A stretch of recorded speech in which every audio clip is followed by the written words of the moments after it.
I'm Andy Schmuckler. I'm usually on here Mondays and Thursday mornings at 11 a.m. I call my live stream A Man on a Mission. The mission has got to do with conveying a big picture view of the human story,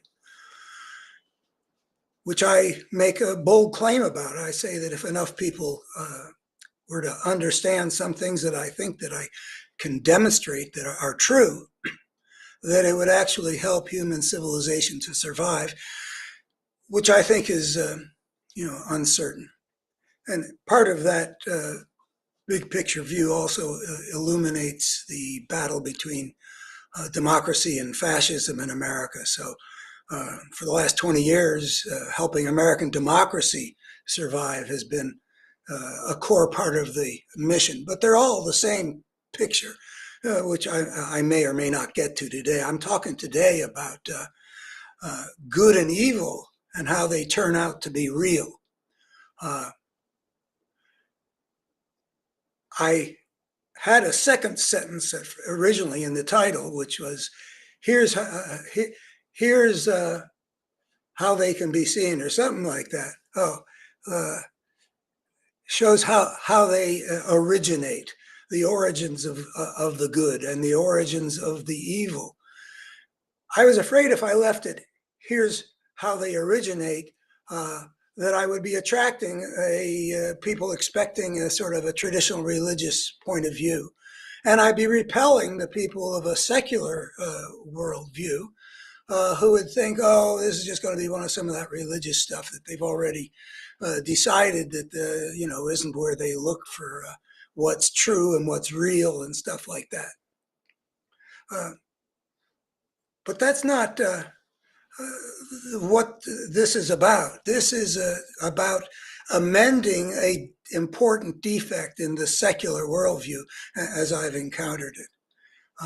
It's not coming to knowledge the way people do in their religious traditions, which I love the religious traditions and have studied, the sacred texts, not only the Bible, but other traditions and the Sufi literature, the Taoist stuff. I've read the Quran. The Bible is actually one of my favorite things, but that's not how I come to my understanding about things like good and evil. I did talk radio out here in a very traditional, somewhat fundamentalist area, and I got a sense of how people think who are not of a secular worldview, and how they think is at least some of them would think about, well, why is something good? Oh, because God said so. I apply logic to that way of thinking, and I talk about, well, what if God were evil? What if he was a monster?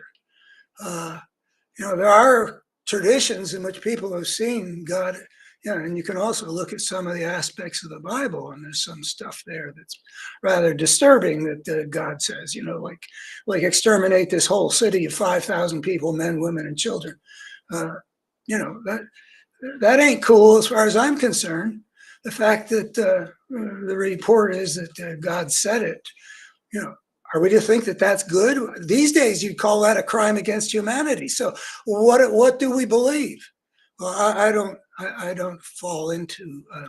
I want to look at I want to get to the truth in the ways that the secular worldview believes in getting to the truth. Well, let's look at the evidence and let's apply our God-given reason to the evidence we see and see what we can find out. And that's what I've spent my life doing. And I've come up with a few things that I think really could make some important changes in how we think about things. Important because they would help us to understand more about who we are and what we are, help us to understand why the story of our kind has been so tormented and destructive, and help us to understand what it is we need to do if life rather than death is going to win this thing that we're engaged in the course of the evolution of civilization, where we might get our act together and survive for the long haul on this planet, or we might destroy ourselves because we never learn to control the dynamic of war, even as we got weapons that could destroy the planet, or because we never got ourselves in harmony with the planet in time to prevent our bringing the whole thing down on our heads. So that's the mission I'm in, and because I make such bold claims, I usually try to establish my credibility as a responsible thinker by dealing with concrete stuff, immediate stuff. Like last time I started with the question, which has ramifications into the big picture, as I tried to show. I started with the question about whether if Trump continues to defy the gag orders and simply refuses to stop putting out into the American society, where he's got influence with people who are prone to violence, if he refuses to stop, should these judges put him into the slammer for contempt of court? That's the kind of thing I usually start with, but I'm not going to do that here. I'm going to get right to some of the important pieces of the big picture that I'm presenting in what I call an integrative vision of the human story. The fruit of my having labored on these ideas and built an integrated vision of our situation and why we're in this situation, which I say is the result of our taking a fateful step 10 or 12,000 years ago that was unprecedented in the history of life on this planet, which goes back 3.5 billion years. I mean, 10,000 years versus 3.5 billion. I mean, if you have a timeline, you can see all this stuff that we've unleashed on this planet as civilization creating creatures. It's really, really recent. We have sort of stumbled into a whole new phase in the evolution of life that is dangerous. I mean, you could say life has taken an experiment. I don't mean to personify. I mean, this is not about the supernatural when I'm talking. There's important stuff that's embedded in the natural.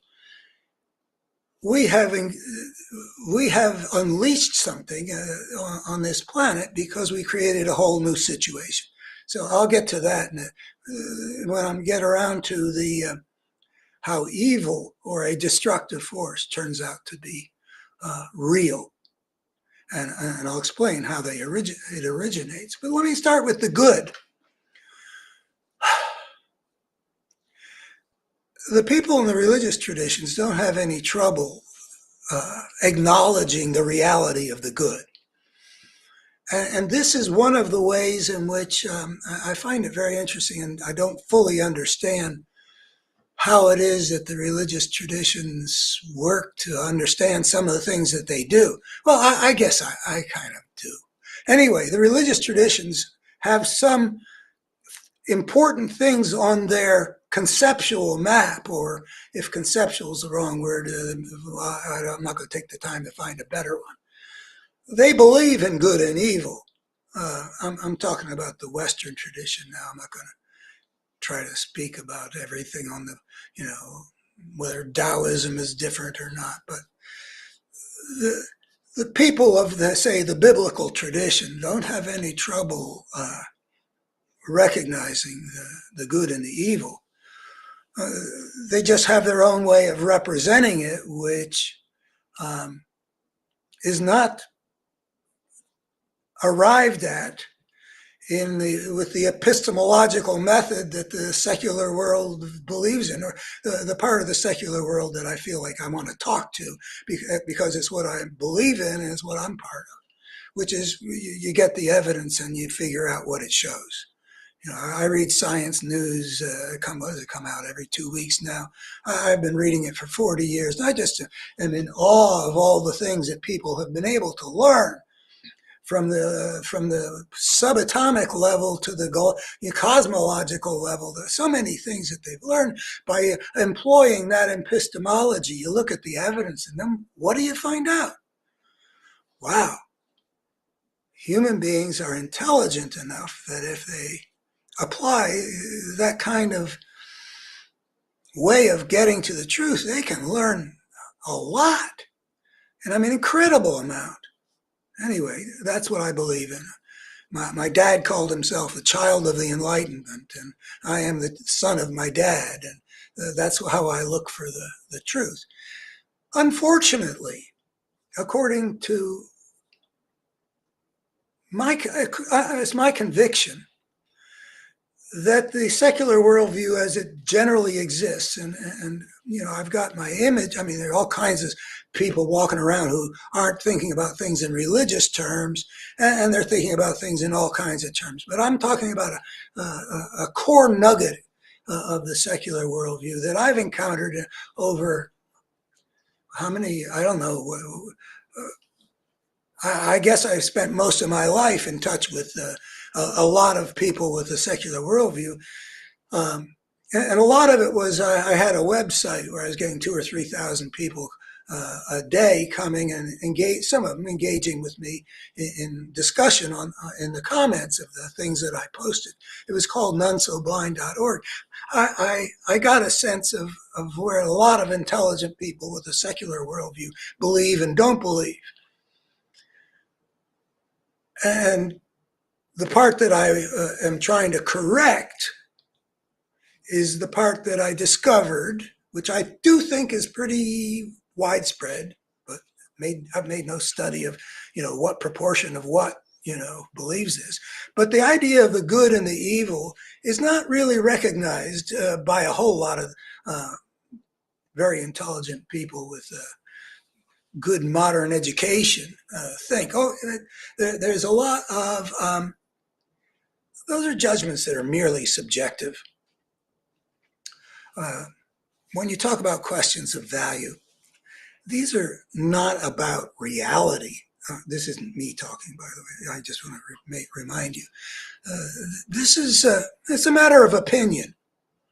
And at this point, when I'm talking about this aspect of the liberal secular worldview, and by the way, I said liberal, but I do believe that the secular worldview is sort of a dominant part of the liberal world. You might say that, at least especially these days, evangelical Christianity is a very important part of the conservative world, but it's taken a particular weird turn. Well, I won't go into that today, but the secular worldview thinks that you can't find the good out there in the cosmos like you can find a supernova or billions of galaxies or all the stuff that's out there, and you can see in an objective way, and it's merely subjective.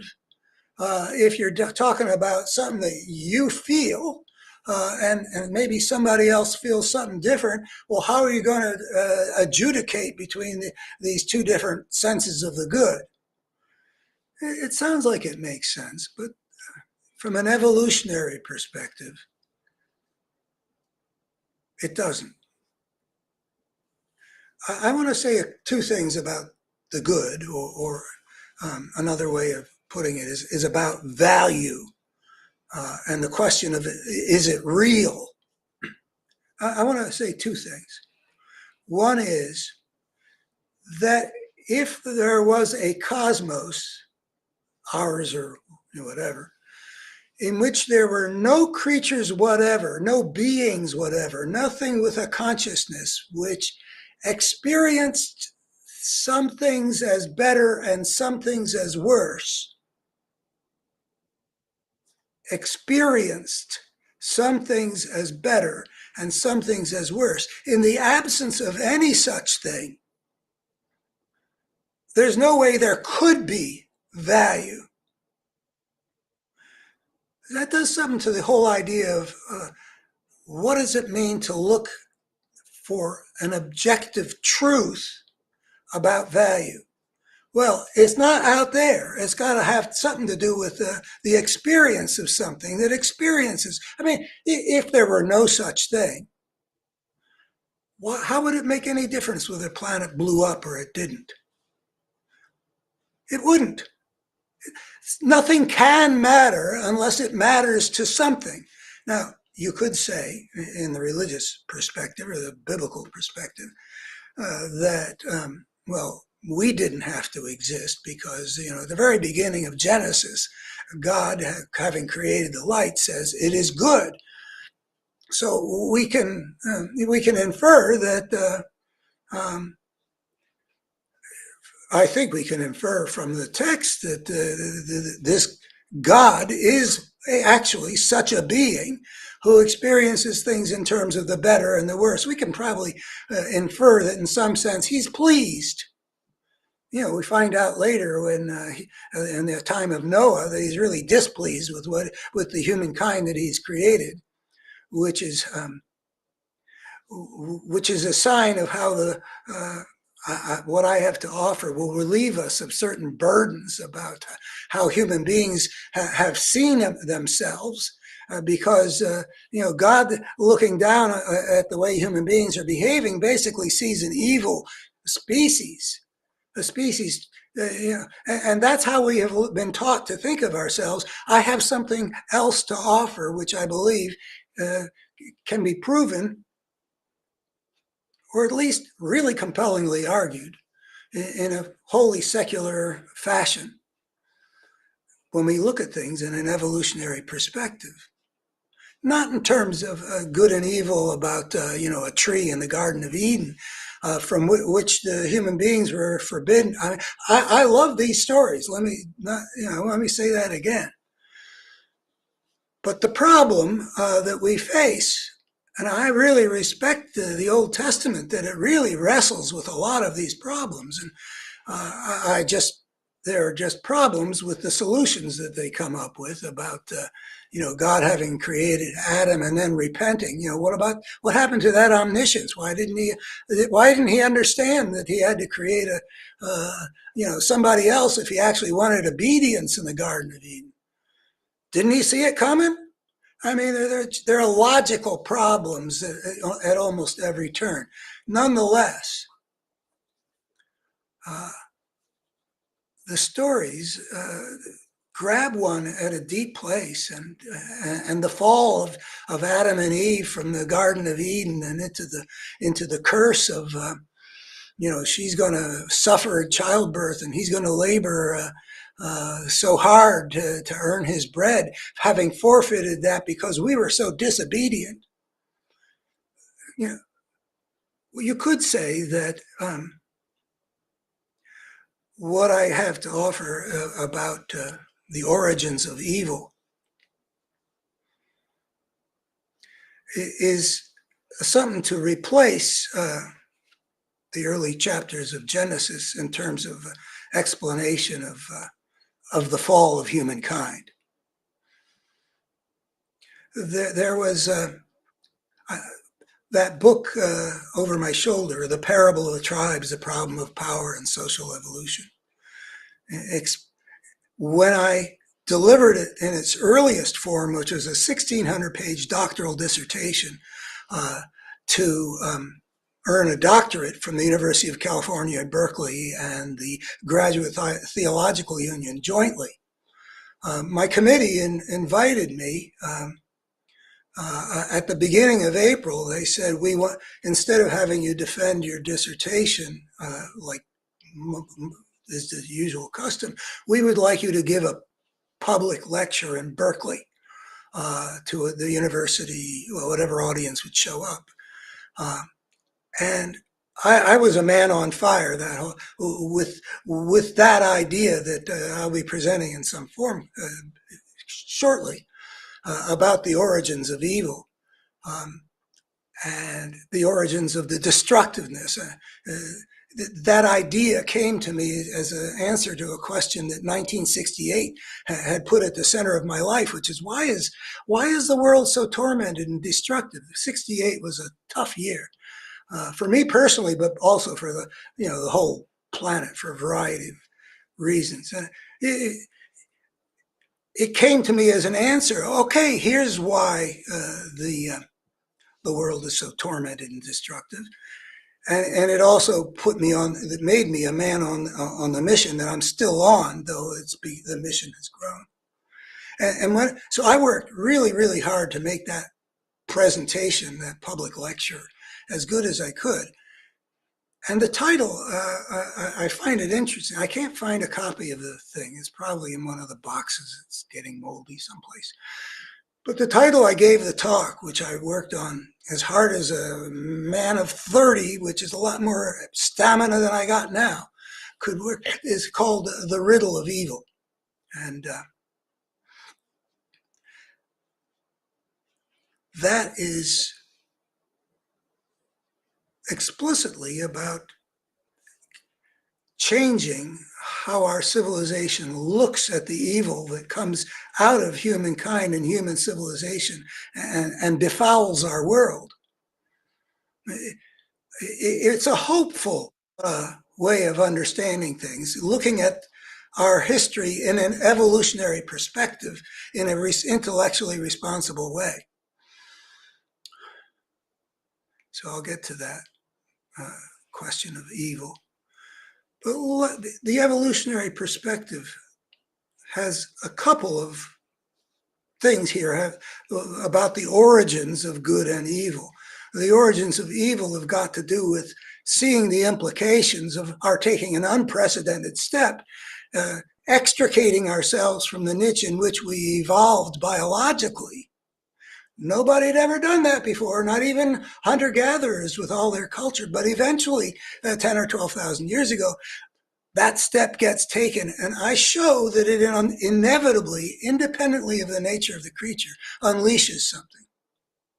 That's one thing the evolutionary perspective does, is it highlights, here is a point of major discontinuity in the history of life. Everything else for 3.5 billion years has been shaped by a process of natural selection, which has got to do with what can get its DNA into the future, getting into the future, and what can't get its DNA into the future, getting eliminated. That kind of editing process over 3.5 billion years can create something extraordinary. I mean, our bodies, even one cell is extraordinary. It took until I think 1 billion years ago, which means like 2.5+ billion years it took to make a cell like any one of the eukaryotes. I never took biology. I just been studying it on my own. I don't know how to pronounce these things. But we got a particular kind of cell. It didn't even exist until this process of natural selection of what can self-replicate had been going on for 2.5 billion years. And it created an order, which is part of, Gregory Bateson said famously, no creature can win against its environment for long. He was saying that as a member of human civilization where that problem arises. But that problem did not arise in the evolving systems of life on Earth. There were instabilities that got introduced into the system, like, various climate things happened, ice ages, the asteroid hit, continents floated around. I'm not saying that there was just this one process of inexorable growth in synergy and complexity and stabilization. I say that the lion and the zebra and the grass, these things that, one's food for the other, that they work together to create a perpetual motion machine. even as they devour each other. That was a single process um, of natural selection. And then came a species, us, that was extraordinary in a particular relevant way, um, that had a creative intelligence that enabled it to change the rules of how its life worked. I mean, hunter-gatherers were still continuous with what primates had been.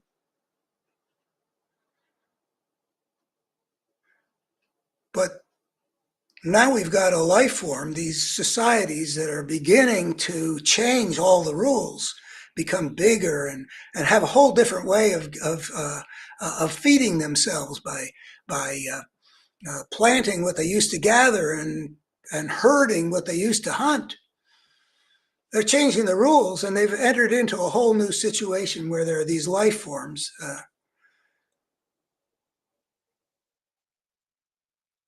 that weren't shaped by natural selection over the eons,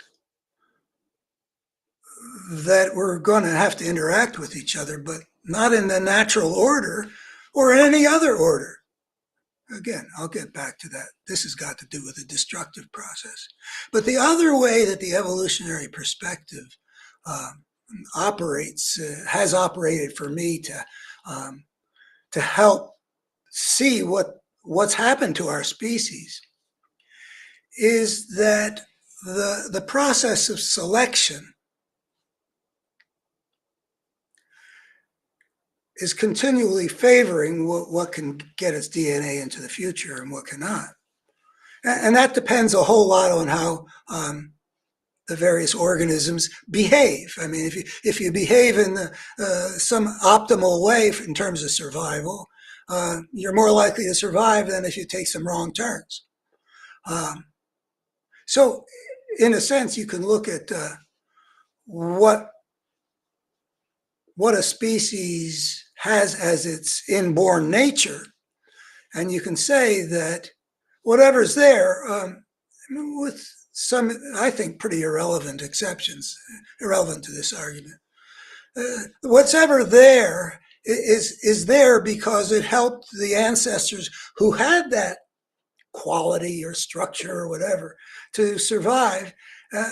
More, they had an advantage in terms of getting their DNA into the future over those who were different, who didn't have whatever it was or had something different. Selection is always working in a non-random way. I mean, they're going to be Darwin says, okay, there's going to be variety will be produced. Not all of the things that emerge get to survive. Not every acorn becomes an oak tree. It will not be entirely random which ones do and which ones don't. Therefore, there's a process of selection for certain characteristic things. I mean, that's essentially the beautiful idea that Darwin came up with. I mean, I feel like I've been spending my life sort of, harvesting the implications of putting Genesis aside and understanding we got here by a particular route. And that route shows a whole lot of important things about how we got there. And the secular worldview says, okay, we believe in Darwin, we don't believe in Genesis, but hasn't integrated some of the implications. And the implications include that the evolution has put into us clearly certain, the phrase I use is experiential tendencies.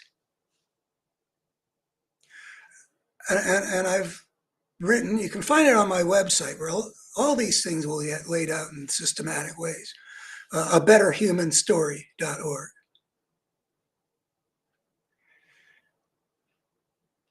All these things that are built into us include certain experiential tendencies. I mean, you can look around as if it was an experiment. You can find there's a lot of stuff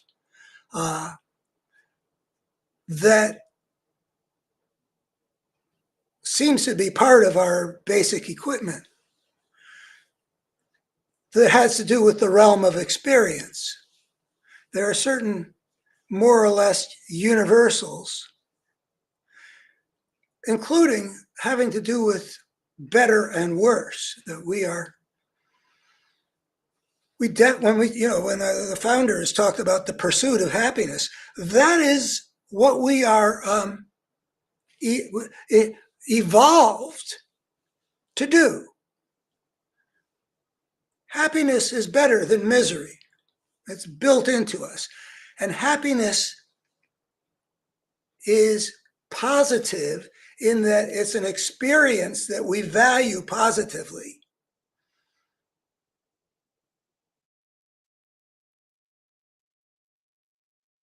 So back a little ways, I said that the two things I wanted to say. One is, in a lifeless universe where there is no creature that is experiencing things in terms of better and worse, there is no meaningful sense in which value can exist, because nothing can matter, because nothing can matter to anything. But the second thing is that evolution has clearly adopted as one of its strategies, and I'm not trying to personify, it's just opportunistic, but one of the ways that life can take a shape that's successful for getting its DNA into the future, which is the name of the game, is to provide motivational structure built in that will get the creature to do the things which proved in the ancestral past to get the DNA into the future.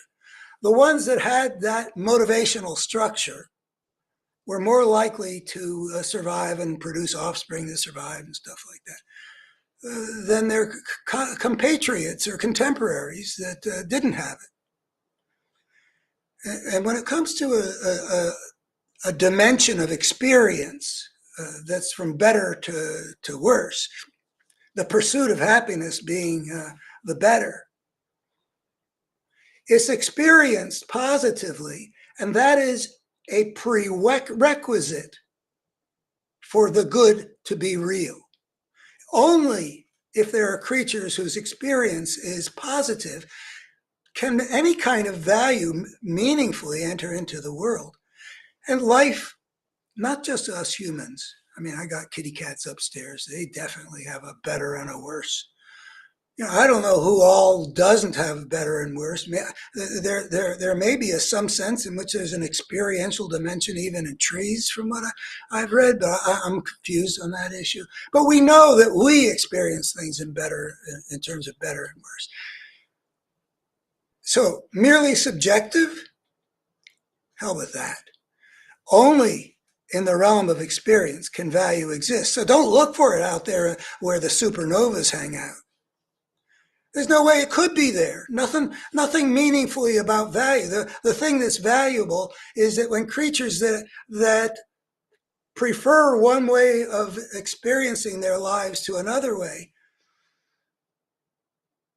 and the way that connects with the good, with getting your DNA into the future, is we get this built-in desire to find happiness, all those different ways of experiencing things positively, preferring X over Y and Z over Q and stuff like that. The pursuit of happiness, we prefer love over hate, we prefer peace over war, we prefer getting our needs met. All those things are signs that in the process of natural selection, that preference motivated our ancestors to behave in ways that made it possible for us to be, their descendants and the future. It is in that sense, I think, necessarily life-serving. The fact that the experiential tendency is there means that it gets us to do the motivational core, leading to the behaviors and the actions and the ways of being and going through life that make for greater likelihood of success, a non-random selective process put into us, our particular system of better and worse. Yeah. The secular worldview, looking at the various disagreements between people about what's good and what's not good. Well, because of all these disagreements, that means that there is no truth to be had here. I think that is fundamentally mistaken. Lately, I've come to the idea of using the human face as an example of there's a lot of variety in us human beings. But it doesn't mean there isn't any core thing in there that you can talk about, just like you can about human anatomy generally. I mean, we've got 8 billion faces on this planet, and I guess, I don't know if facial recognition technology can differentiate between all 8 billion, but they can make a lot of differentiations, even though at the core, they're all pretty much the same. 2 eyes, a nose, a mouth, etc. Yeah. We recognize the idea of there being a human face, even though there's a huge amount of variety that exemplifies that form. And I think that we're all born with some version of the basic human value system. But more than with the face, we are malleable creatures that get shaped by experience, and we are also cultural creatures who create all these different versions of how we're going to get shaped. So yeah, even though I would say that people's life experience is to some extent written on their faces, and so identical twins living very different lives might have different looking faces at the age of what I am now. But in spite of that, compared to what happens to our value system, and then besides the experiences or a central part of the experience is that we got all these different cultures, and the cultures I will try to show have not been, they've been warped by a destructive force, but putting that aside, there are all these different cultures that teach different things. Not everybody in every culture looks at a given situation and say, this is the path of the good, and this is the wrong path, right and wrong, or good or evil. There are differences of opinion that are quite fundamental. But I think it's pretty clear that underneath that significant divergence, you can find evidence that we are born with something that's within some reasonable range of the human genome, that with variations, we're all looking for some of the same things. If somebody produces a movie that's got a happy ending, you don't find huge divergence of opinion about what's a happy ending. We agree a lot about what's happiness, but we also, and that's what the destructive force explains. We also are operating in a system of civilized societies that's been developing out of control because we plunged into disorder when we extricated ourselves from the niche in which we evolved biologically. We unleashed the force. We'll get to that. So that I say that there is a concept of the good that's actually built into us by the selective processes of evolution. And they've created in us a motivational structure and an experiential dimension that actually brings value into the world. Value wasn't there, if the Big Bang, if you think it's a Big Bang and you don't have a God in the picture, value, just looking at the Earth, who knows what happened in all the other planets and all the other galaxies. Anyway,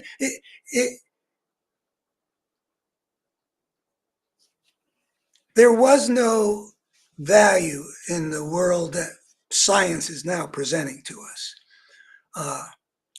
And we don't see it until we get to some point in, I'm going to guess you have to be a multicellular animal before you get to have any kind of experiential dimension related to value. But I don't know that. Speaking is off the top of my head when I talk about multicellular animal. That's what makes sense to me. But do protozoa have anything you could conceivably call experience? Does it matter whether if you're just at the stage of one-celled creatures, would it be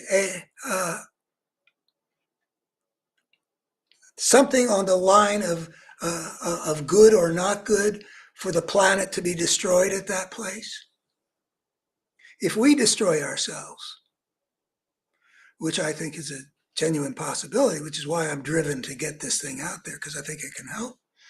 If we destroy ourselves, I think that you can say that in a meaningful sense, not out there in the cosmos, but in here, things of real value would be lost. And further, things that are sacred would be destroyed. Now, where did that come from? The idea of the sacred is another part of looking at the good. I define, and I know that the secular worldview that I've been interacting with doesn't have a place in its conceptual thinking for the reality of sacredness. I say if value is real, that and it's real because we experience some things as good and some things as not good. I think sacred comes in through the same door of what evolution has put inside us in the experiential dimension. Now, if you go to a betterhumanstory.org and put in the search spiritual, one of the things that'll come up is an op-ed, which I talk about the implications of a fact. In the secular worldview, we like facts, the evidence. The fact is, I don't know how anybody would refute this, that if you look cross-culturally and through history and the anthropology from hunting-gatherers and different civilizations and different primitive tribes, that there is a thread that runs through it that shows that at least a significant portion of people have the capacity to have a special kind of experience. I think I'm going to get rid of this thing now. There I am. Good. Our topic today is good and evil turn out to be real. And the evolutionary perspective shows how they originate. So here we are with the origination of value. And then with respect to these special kinds of experiences, and I've worked hard in the writing to articulate what's special about the experience. It's not easily said, but in my own life, I've had maybe 4 experiences that were sort of spiritually transformative. A couple of them sort of mysterious elements that I can't quite explain. A couple of them, but the feeling is that something is, you have gone very deep. I see things more deeply, and I see what matters more fully, and I am moved by what I see. Uh, I may have some, I'm using myself, but I think a third of humanity actually has in their lives such an experience. That's my impression from studying it, into it a little bit. I think that, and in any event, if you got a group as big as a hunting gathering band, I think you'll have somebody or multiple people who are having these kinds of experiences. And they come back uh, with spiritual truths that seem especially importantly true. It seems you can find that from the shamans of the Siberian tribes and the wizards of the Amazon to the prophets in Israel and all that stuff. There are people who have get put on fire by certain kinds of something coming to them, which they experience in a particular kind of way.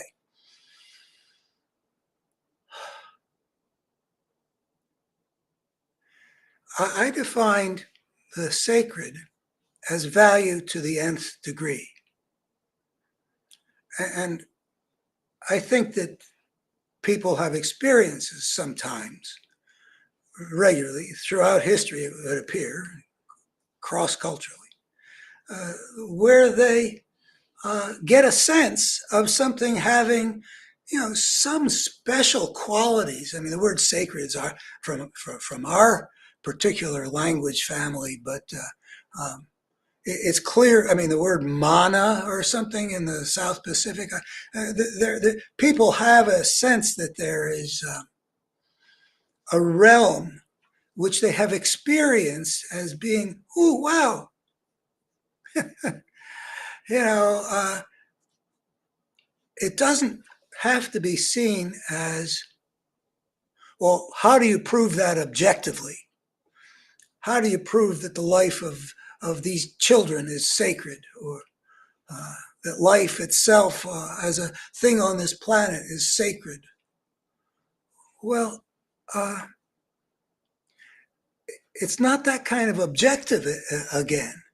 I mean, if we go back and imagine a universe in which we got all this incredible stuff that's somehow been created from the, dark energy and dark matter and just this, ink, who, why is it like that?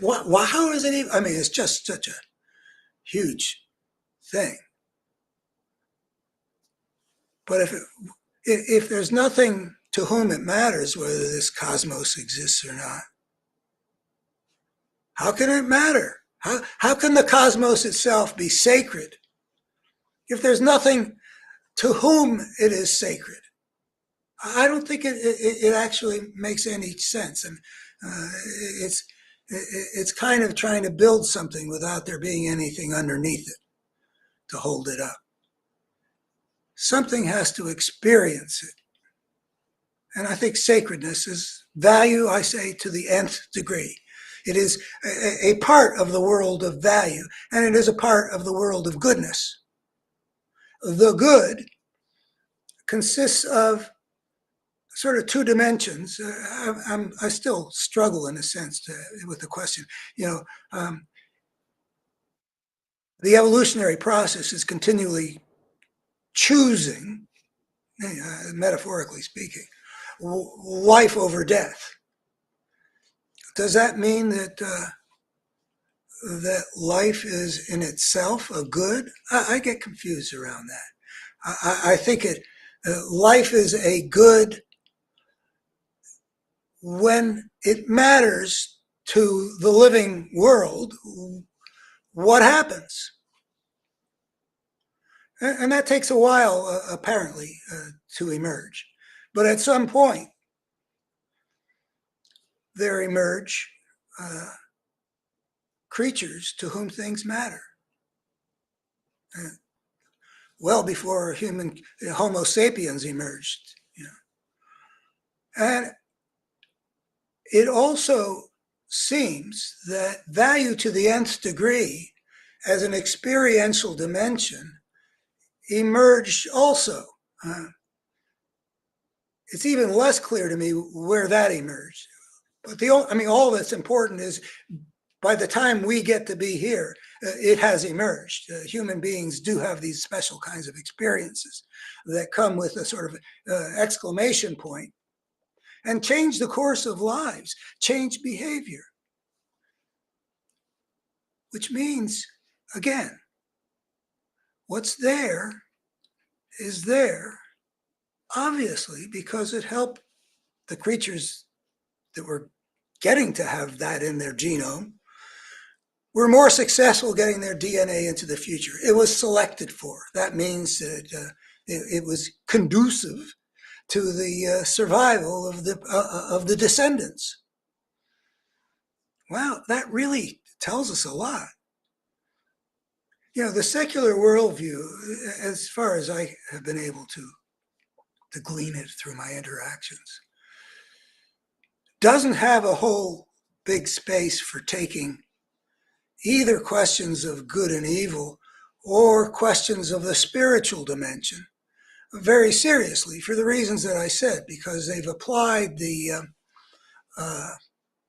let's look at the evidence objectively and draw conclusions and then come to this is just subjective and matters of opinion. That the secular worldview needs to look at the evidence of evolution that put into us some experiential tendencies, that you can go from the fact that we're experiencing things from better and worse. You can build, I think, quite responsibly to the saying that the moral dimension of our experiential realm,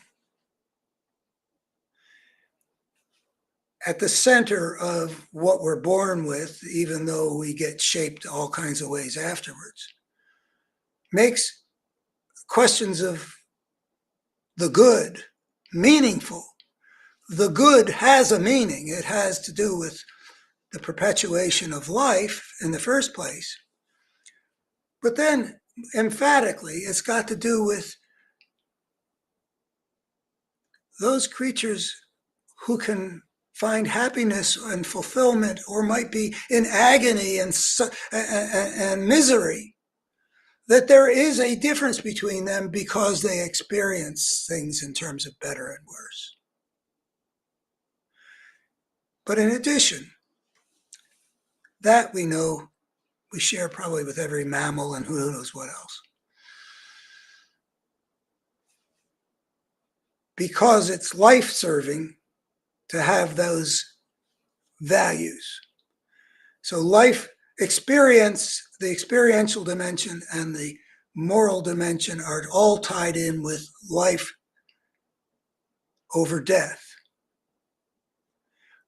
But the same seems to be true of the capacity for spiritually transformative experience. That I say it's a fact that is part of what we're born with, at least as a species. It's widespread enough that it is part of the human world pretty much wherever you go, that there will be people who have the capacity for spiritually transformative experience.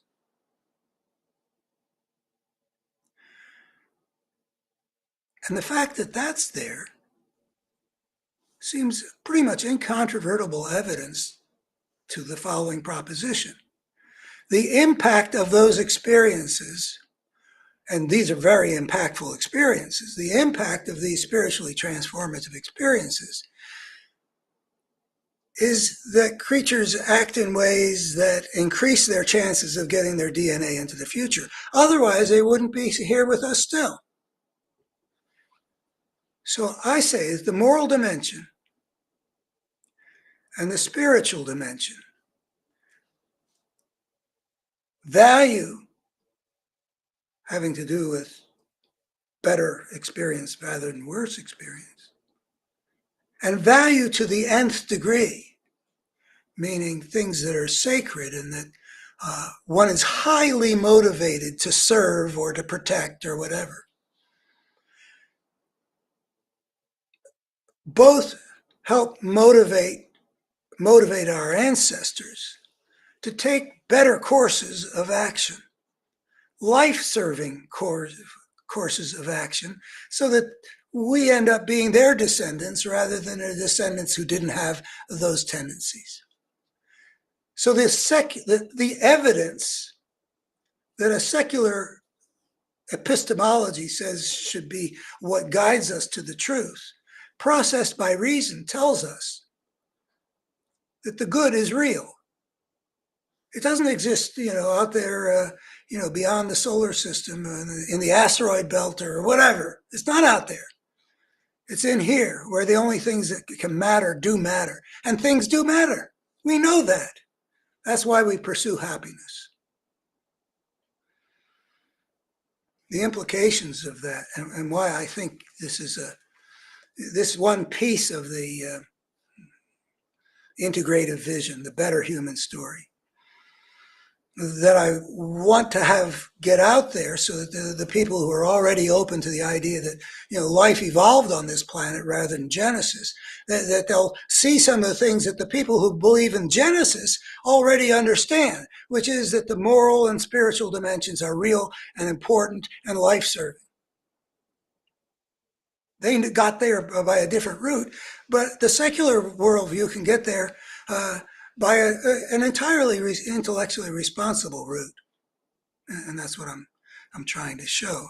And if you want to see it laid out more systematically, because this is my wing it genre, where I try to do something and I hope I succeed. But my craft since I was 15, and I'm going to be 78 in a couple of weeks. My craft has been laying things out in a systematic way. So if you feel like you need it built more Euclideanly, yeah, please go to my website at betterhumanstory.org. I've created essentially a library of all my efforts to get clear on all these things.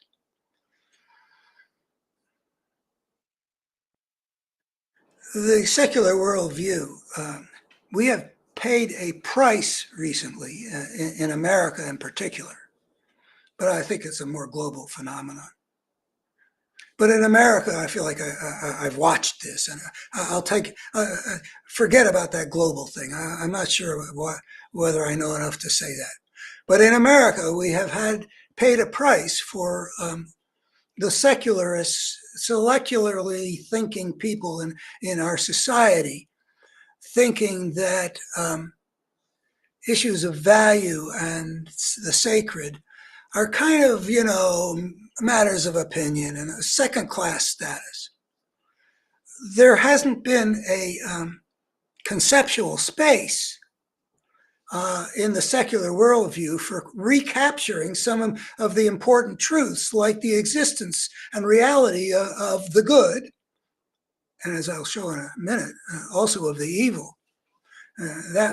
That's been more central to the evil thing, to where I've seen that there's, but both. I mean, the lack of taking the idea of the good and the sacred as seriously as they warrant has played a role in making the liberal world weak, as a force of fascism has been arising.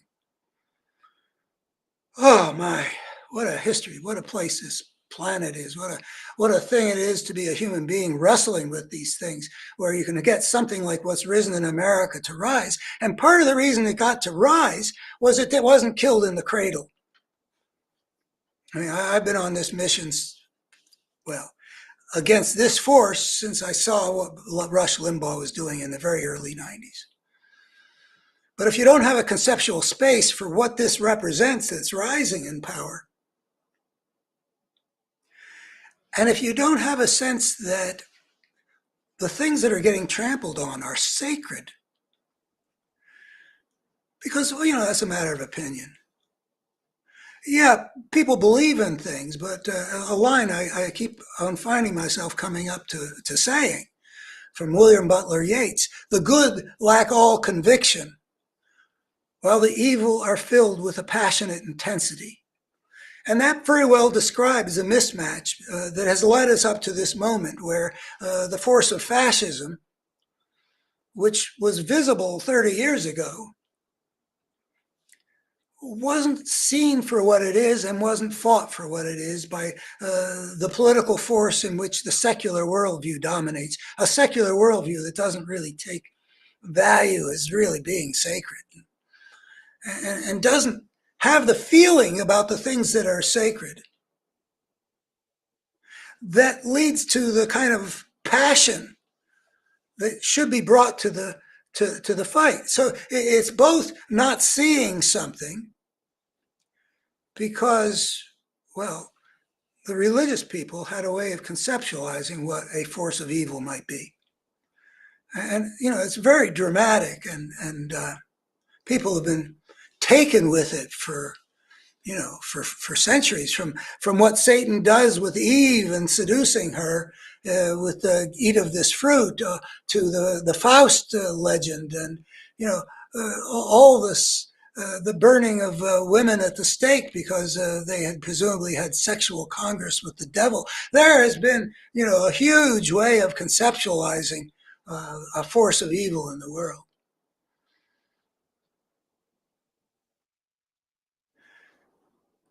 But I'm proposing a different way of conceptualizing it. And I won't go, I have a literature and I have videos about how to conceptualize. The real evidence, there exists something that I define or I describe as a coherent force. Take that in for a second.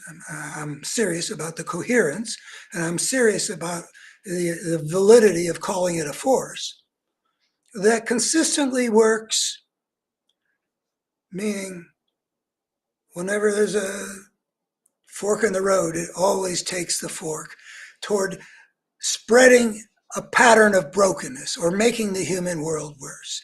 And I've got a couple of ways of showing it because there are a couple of ways in which I've been able to understand. Actually, there have been three ways, but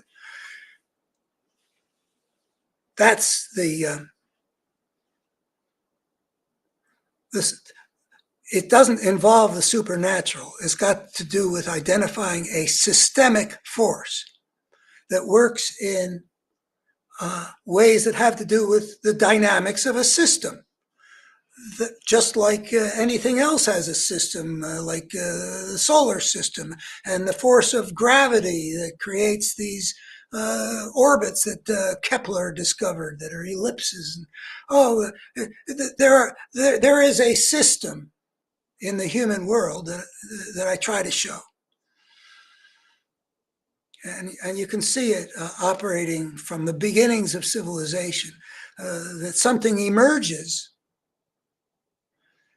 and then it moves through time, through the human system in ways that I describe.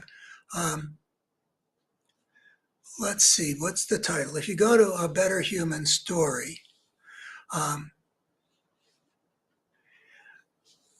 take a look in the search box for discernible.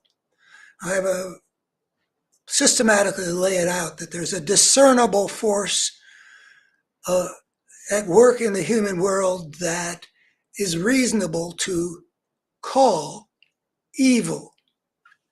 I say that a coherent force that consistently works to make the human world worse captures pretty much what the religious point of view has conceptualized as how the force of evil worked in the world. Sufficient that, well, I think there are good reasons to call it evil, but I also know that people with a secular worldview hate the use of that word. But I think that they hate it because they don't have a conceptual space in which it can be meaningfully seen. And I've spent 20 years now, maybe 50 some years, trying to show, well, there is actually something that is a discernible force at work in the human world that consistently works to make things worse. And seeing it, I think, is very valuable in terms of the two big question marks, the dangers that we face right now that preoccupy me. I think seeing the force of it's reasonable to call evil, but the thing is that there's something out there that's a force that consistently works to make things more broken. That's whatever you want to call it. I think seeing that would enable us to fight it and defeat it more effectively, both because we can see it for what it is, the outlines of it. I think that the liberal world has made a lot of progress since I first started trying to show this back in 2004. And in 2005, I wrote something like The Concept of Evil, Why It Is Intellectually Valid, I assert, and politically and spiritually important. I felt that the failure to have a concept of evil was playing a big role in why the side of that we relied upon to fight what was taking over the right, it was making that side blind and weak. Blind because it couldn't see what making the connections enables us to see, that coherent force.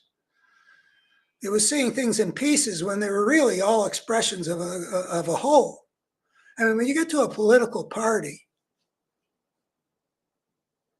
where when you look at what they're doing and what they're saying, which I've been doing habitually since I was 10, which is 1956, never before has there ever been a situation where I couldn't find any place where they weren't actually making things worse rather than better. That's really quite an extraordinary thing for a political force to do.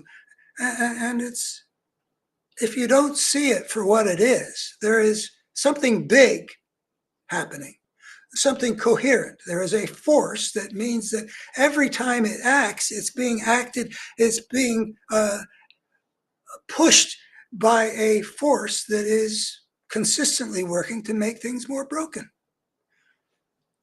which, without getting into anything supernatural, if there is such a force, why not call it a force of evil? I mean, we have a whole thousands of years of history that have equipped us to have some feelings about the importance of evil not taking over the world. You know, that's why we go to Star Wars movies, and that's why we go to Lord of the Ring movies, and why we went to Avatar. In the practically hundreds of millions, billions of people wanting to see that evil doesn't take over the world. That is important to see. And the movies do a really good job of showing, oh, that is really what we're up against. What we're up against is the title of my 2015 book, available on Amazon, that integrates the big picture with the particular battle that we've been engaged in the American arena between a force of brokenness and the force of wholeness, which now has really become extremely clearly, what's the word I'm looking for, like brought into focus in the form of democracy versus fascism, which, by the way, map quite well over the good and the evil that I've been talking about. And so let's go back to where evil originates. I mean, life is basically a good, and we have been structured to actually bring experiential good, which I think is the essential thing, into the existence because that experiential dimension is a strategy for getting us to do what we need to do to continue our DNA into the future, life rather than death. I mean, you can actually build a whole. You can go from life and death and happiness and misery and good and evil and life-serving and life-destroying, and you can sort of stack all these things up, and you can draw lines that show that while each level requires certain different ways of talking about them, they're all in alignment. The pursuit of happiness is not just a right, it is an assignment handed down by the process of natural selection that assigns creatures to do what it takes to survive and get its DNA into the future, because that's what evolution does.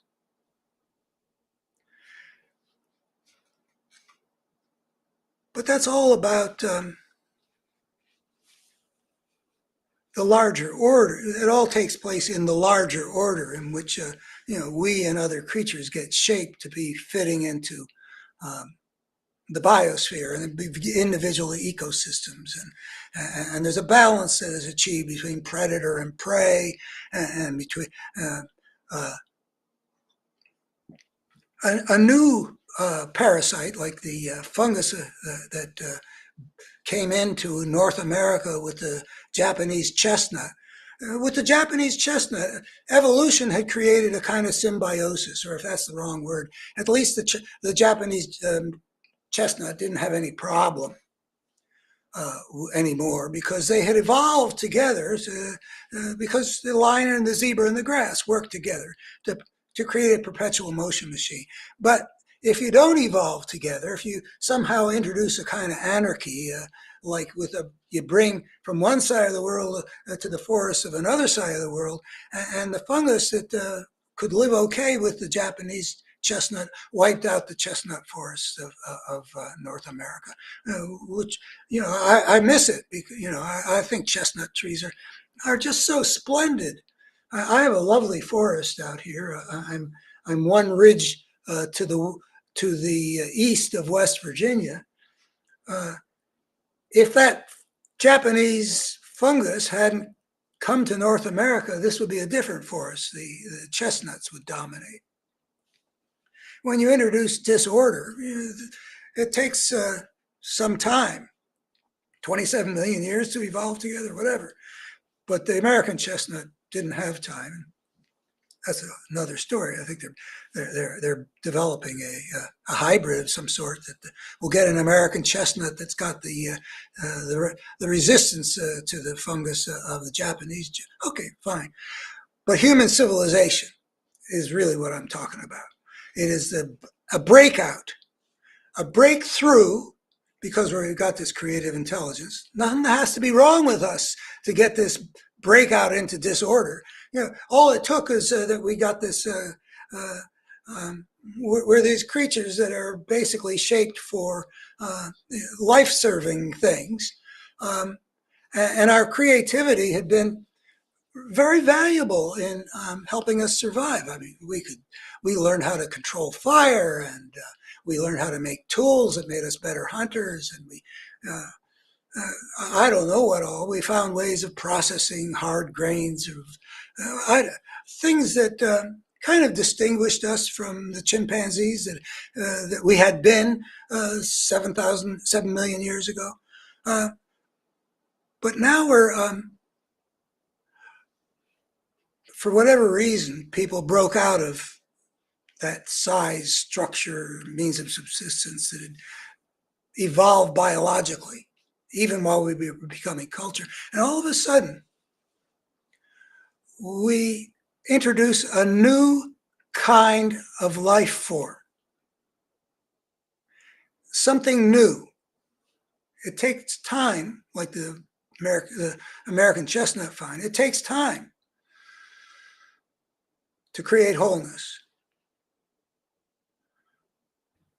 When you have a point of major discontinuity in the history of life, from natural selection for 3.5 billion years, and all of a sudden something that wasn't created by natural selection, a civilizing society that starts with gardens and a little bit of herding and gradually moves to be able to dominate more land, and maybe it gets into, uh, well, the point is these things are emerge in clusters in half dozen places on the planet, and they're always emerging in clusters, and they're having to deal with each other.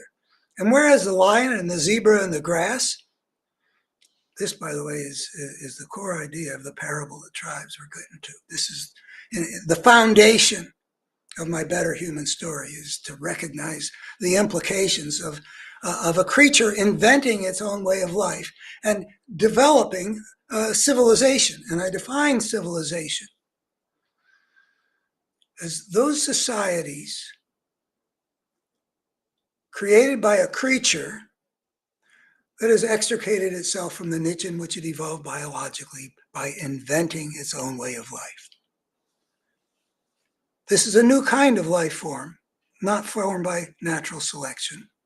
And therefore, if these clusters are going to have to interact with each other, this is like the chestnut. I mean, there is no order in place to make sure that the interactions are in some fundamental way ways of creating a perpetual motion machine, like the biosphere has always striven to create, that perpetuates itself, that keeps life moving and adjusting, even if an asteroid destroys most of the species on the planet 66 million years ago. Even so, it just picks up its tools of natural selection, and gradually the age of the mammals emerges. Okay, there are some empty niches here, and this opportunistic process, which has no need of anything supernatural,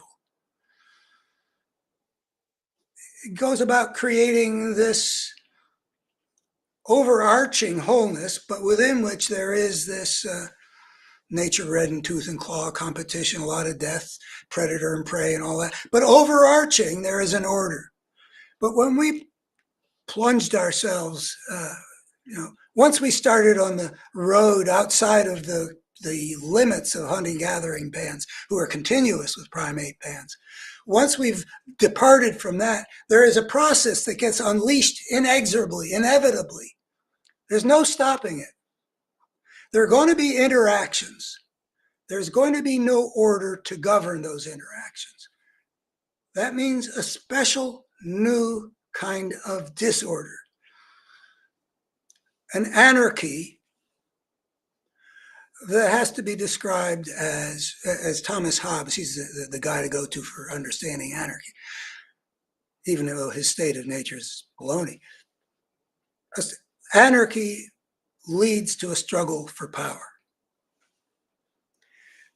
That means it leads to a war of all against all. That means that while the breakthrough into civilization appears to open up all kinds of avenues for human civilizations, cultures to develop, I mean, we've broken out of the you got to be smaller than 24, or except in special places. You got to you have to live off of what nature spontaneously provides. Eventually, you get to these things that are like agricultural societies that cover vast territories. Anyway, you've got these things interacting, and there's no order to govern them. The anarchy amounts to a war of all against all, and that inevitably generates a new kind of evolutionary process, which is analogous to Darwin's, but because it's superimposed on Darwin's, and since it's plunging into a disorder, which is not the way life evolved,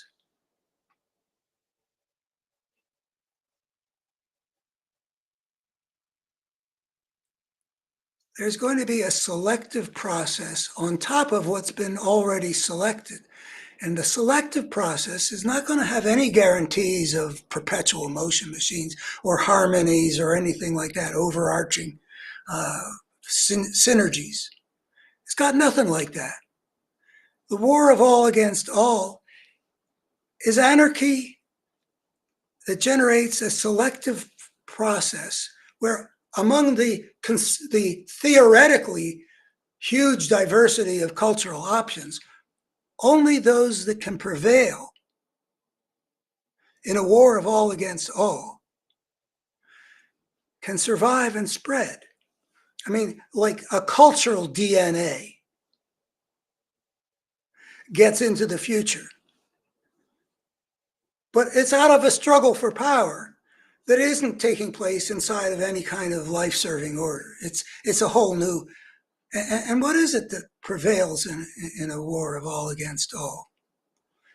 Well, I commend to you that book, The Parable of the Tribes. It took me 14 years to get from seeing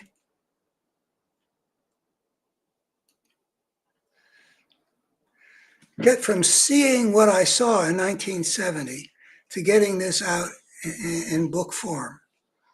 I wrote out that idea a number of times till I finally felt like I showed that there's no way of escaping it. So if you'd be interested in knowing the following and having it sort of shown irrefutably, I think. I can't see any holes in it. I've been working with it for 50 some years. The ugliness we see in human history is not human nature writ large. God shouldn't have been so angry with the human beings that were peopling the civilized world because a force got unleashed. That's meant that the spirit of the gangster was going to have a disproportionate say in how human civilization developed, inevitably, regardless of the nature of the creature. We can see that in Lebanon in the late 70s and early 80s. You got anarchy, you get warlords calling the shots. You could see it in Somalia in the early 90s, another kind of anarchy, of struggle for power, war of all against all. And again, it's the warlords, the gangsters, who get to call the shots. That would happen to any creature that stepped onto the path of civilization, which the evolutionary process or perspective shows. That inevitably generates an unprecedented kind of disorder with huge consequences. That's one of the things that the secular worldview, my life's mission has been to get the secular worldview to incorporate that understanding that any creature on any planet, anywhere in the cosmos, that stepped onto the path of civilization, and I'm betting that there are probably quite a few, would have inevitably, regardless of the creature's nature, been condemned to enter into a social evolutionary historical process that would be as filled with torment and destruction as the human story has been. It was inevitable that a cultural, clever creature like us, with all of our necessary malleability, we would offer into the selective process a lot of we're very malleable. You can always find some human monsters to put into positions of power. What prevails in a war of all against all? Let me get rid of this guy.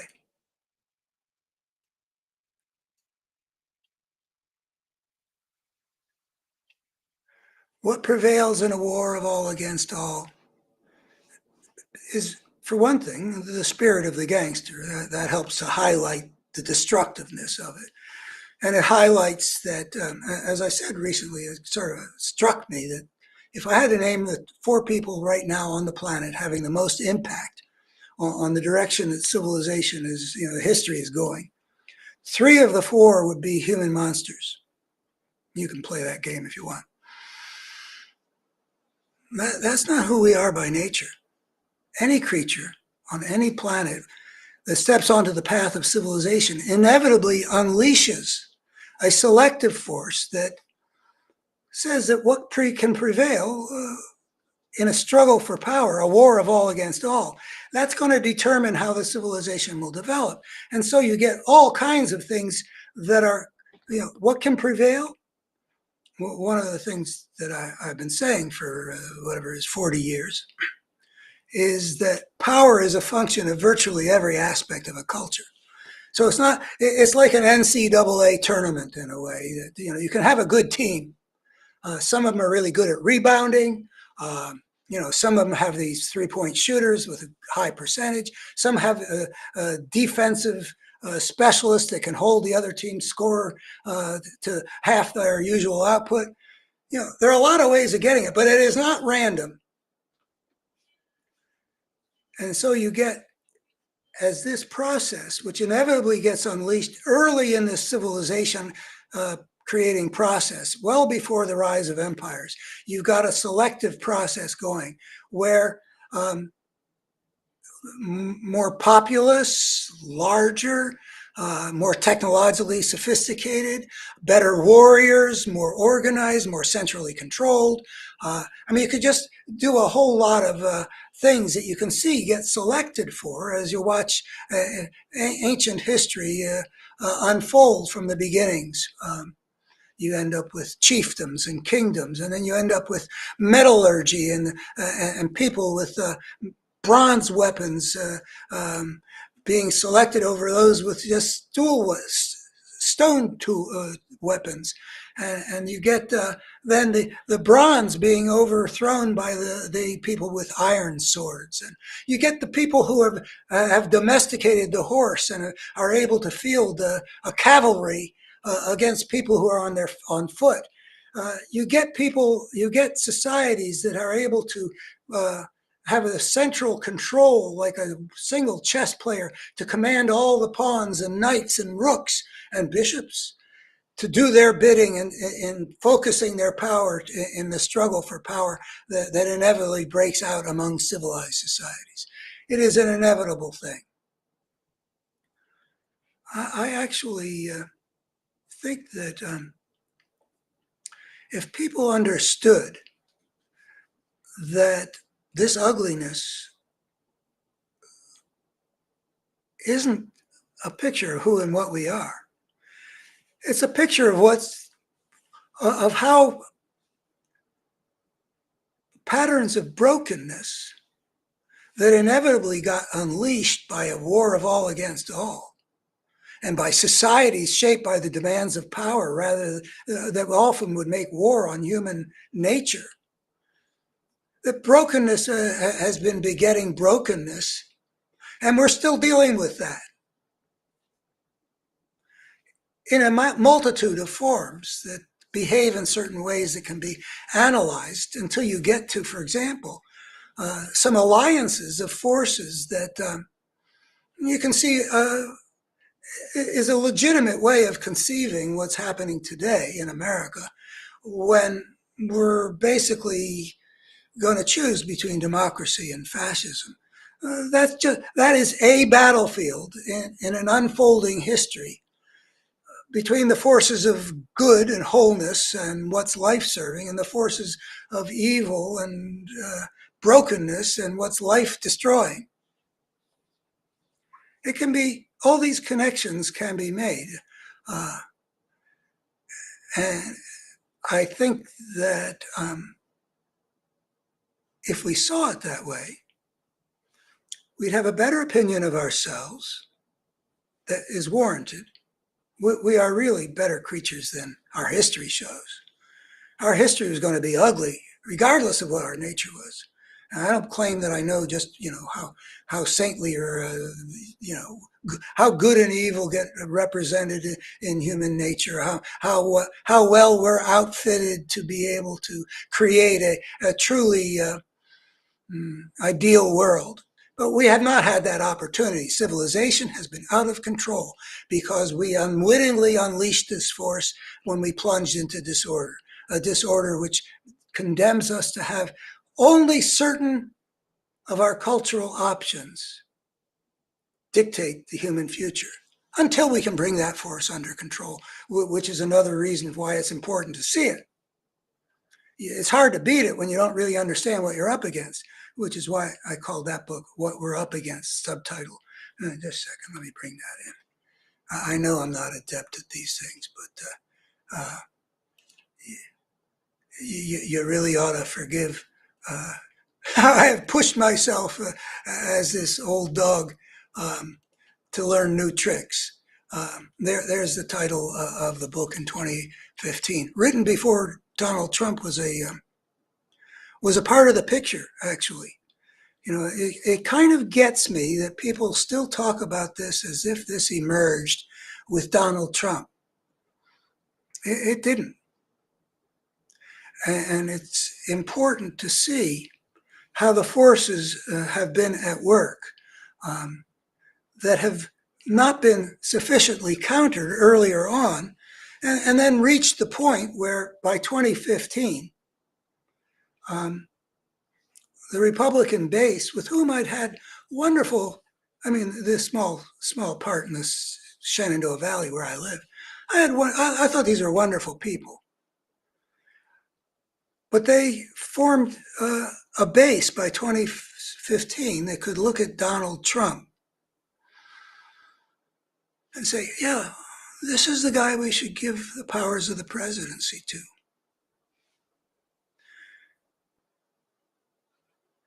So I think all of this, what's happened on the right, has to be understood in terms of the force of brokenness and how it has worked and how it created, by 2015, something that made this thing possible. And the importance of understanding the reality of the good and the existence of coherent forces battling in the human world was underscored by all those years that this thing was emerging on the political right and taking over through geniuses of propaganda like Rush Limbaugh, Newt Gingrich, the Fox News crowd, Karl Rove. By the time we get to 2015, a lot of work has been done. And it was important to see there was this whole thing taking over the right. The secular worldview didn't have a space in it for seeing this whole thing. And that's what I keep wanting to stress, is you can't hit what you can't see. And liberal America, the Democratic Party, repeatedly failed to hit what was visible taking over the right. But it's like a Gary Larson cartoon where these naturalists are in some kind of lost world looking for footprints. I don't remember how the captions work, but the joke of the thing is they're standing in the middle of a huge footprint, and they're complaining that they can't find any footprints. Yeah, they're not looking at the big picture, and looking at the big picture is what I started to do with the parable of the tribes.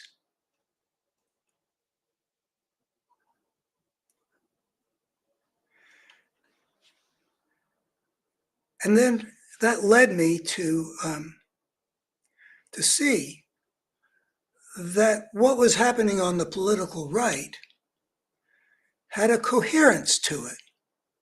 There was a kind of an it discernible that was taking over the party. And we have suffered from the fact that while that it has been energetic and passionate and driven, filled with a passionate intensity, the part of America that didn't have a conceptual space for such an it because the only it that they associated with the word evil was the supernatural it of the devil. Well, you don't have to go to the supernatural to find an it, and I hope that you'll take a look at it on my website. Another thing you can look for there, where I go into this in a kind of systematic way, is a piece called Understanding Evil. It's part of a series, but it also is a standalone. And it shows that really that there you can see something about the forces of brokenness that coalesce into something that is visible, that you can see it in the connections of cause and effect as something moves through the human world in shape-shifting ways. You can actually see something, just like you can see the wind in the swaying of the trees and the flapping of the clothes on the line. That is how you can see that there is a coherent force, not supernatural, a force that operates in the dynamics of the system. It's not the sun's gravity that keeps the planets in an orbit. It's something that pushes a kind of brokenness that can change from one shape to another as war creates trauma, creates injustice. It moves in shape-shifting ways, but you can see how it does. The causes of the broken things we see in the world are other things in the world, in the previous world, that were producing it, and they were broken. And the effects of the broken things that we can see in the world, as you can trace out, well, what is going to be different in the world because of this injustice or this war or this hatred, whatever the brokenness is, this cruelty, this greed. What are the effects of our world on our world of greed? Well, if you look at a human being, greed is itself a manifestation of brokenness. If you look how it gets developed, like in a guy like Donald Trump, it is from something that you could look at in terms of family dynamics and how he gets treated. And you could say, this is how he got to be greedy. And it's all these causes, can be described in terms of a kind of brokenness. And then you ask, well, what are the effects of greed in the world? Well, you take a look at the greed that develops in our economy, produces an industry like the fossil fuel industry, that out of its greed is willing to block action on climate change. I mean, that's, I think, history's biggest cost to human greed is what the fossil fuel industry has done. But you can look almost anywhere else, the tobacco industry, and a lot of these, you can Google me and a piece called Who Would Kill for Money? Our industries would, So the consequences of greed are to make the world more broken. Causes of brokenness are forms of brokenness, and the effects of brokenness are more brokenness. That's the swaying of the trees in the wind. There is a force moving a pattern of brokenness through the human world. And it sometimes coalesces and takes over a whole actor in the human world. Usually the actors, like, say, political parties, are mixtures. Like when Eisenhower's Republican Party ran against Stevenson's Democratic Party, you could point to ways in which both of them were both whole and broken, in terms of whether they were helping to make the world more whole or helping to make the world more broken. You could find them as mixtures. But occasionally in the world, something emerges that's a pure case. It's not a mixture. And we're dealing with one of those now. And I think that it would be useful for us to understand that we're dealing with a pure case, that American politics has not usually been a matter of a battle between good and evil. But sometimes in the human world, the division of qualities gets to be so complete that rather than being mixtures of good and evil, you got one side that's pretty consistently pushing things in the direction that you would expect evil to do it, and you've got the other side pushing things in the direction that you would expect goodness to do it. So right now, for example, if you made a list of what are the issues that are most important in the country, I would say, are you going to deal responsibly with climate change or block any responsible action? Are you for the rule of law or you take the side of the criminal? Um, in terms of the relationships between the races, are you interested in creating compatibility and harmony and goodwill? Or are you interested in exacerbating the tensions and increasing the level of feeling of conflict and threat and disenfranchising the vulnerable and stuff like that? And I could go on with the various issues, the inequalities. How big is the gap between the very richest 1/100th of 1% and the rest of the society? Well, one side is for narrowing that inequality gap. The other side has been working assiduously to widen it with, like a $2 trillion tax giveaway in 2017. Every place you look along the line, I can't, in all sincerity, I can't find a single place where one side, the side that's usually wrong, in this case, is right. No, like Ukraine. I mean, I think it's crystal clear, according to my analysis of the international order. I think that defeating Vladimir Putin, making sure he fails, making sure that he pays a huge price, and that fascist kleptocratic regime that he runs is in disrepute and maybe falls. That is definitely in the interests of humankind for the future. Letting him off the hook, like the party that opposes action on climate change is also doing by blocking aid to Ukraine, is so much in the national interest of the United States, interests that we have as a great power, but interests we also have as leader of the free world, interests that we have because, to a great extent, the world has needed the United States to represent the good, as spotty as our record has been. It needs us to represent the good, which means helping the Ukraine to resist this ugly, ugly, ugly thing that Putin has done, invading them without provocation, based on a bunch of lies and his lust for power, ugliness. And in terms of strategy for American interests, as we have always understood them, including bipartisan affirmations over the last decade of how Ukraine's autonomy is in the American national interest.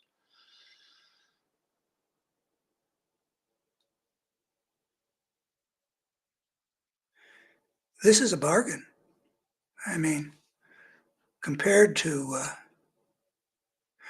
bang for the buck that we get for advancing the values and the interests of the United States and NATO, with the Ukrainians taking just a tiny fraction of our defense budget and putting it to really good use. So we have a special situation politically where you've got a pure case that somehow has arisen on the political right. And we've got the force that has to defend all the stuff that's valuable and sacred. And it's important to recognize that this is part of what civilization's whole challenge has been from the very beginning. This thing we're talking about here, about a force of brokenness, brokenness begets brokenness. A war of all against all creates trauma, which is brokenness. It leads to the rise of the spirit of the gangster, which elevates our most broken potentialities to having a disproportionate say in shaping our world.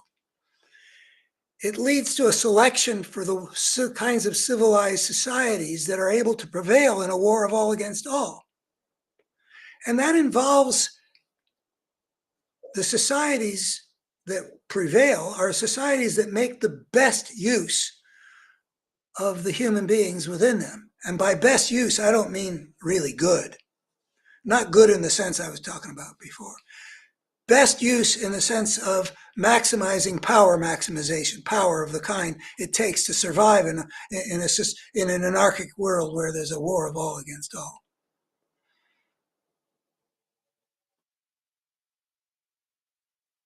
The mounted over the people who are just on foot. You know, the knight, the chevalier. The knight is the guy on horseback, and he is the guy who dominates the society. The warlord is the guy whose descendants call themselves nobles and rule from the castle and compel the peons to labor in ways that serve his purposes.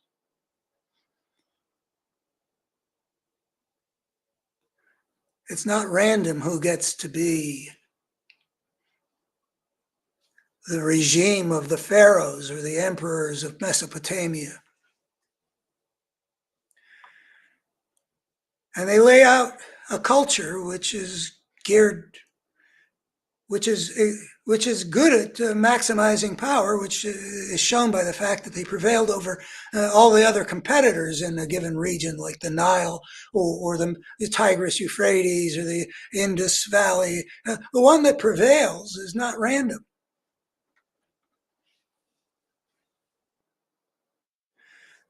I call the systematic articulation of all this the parable of the tribes.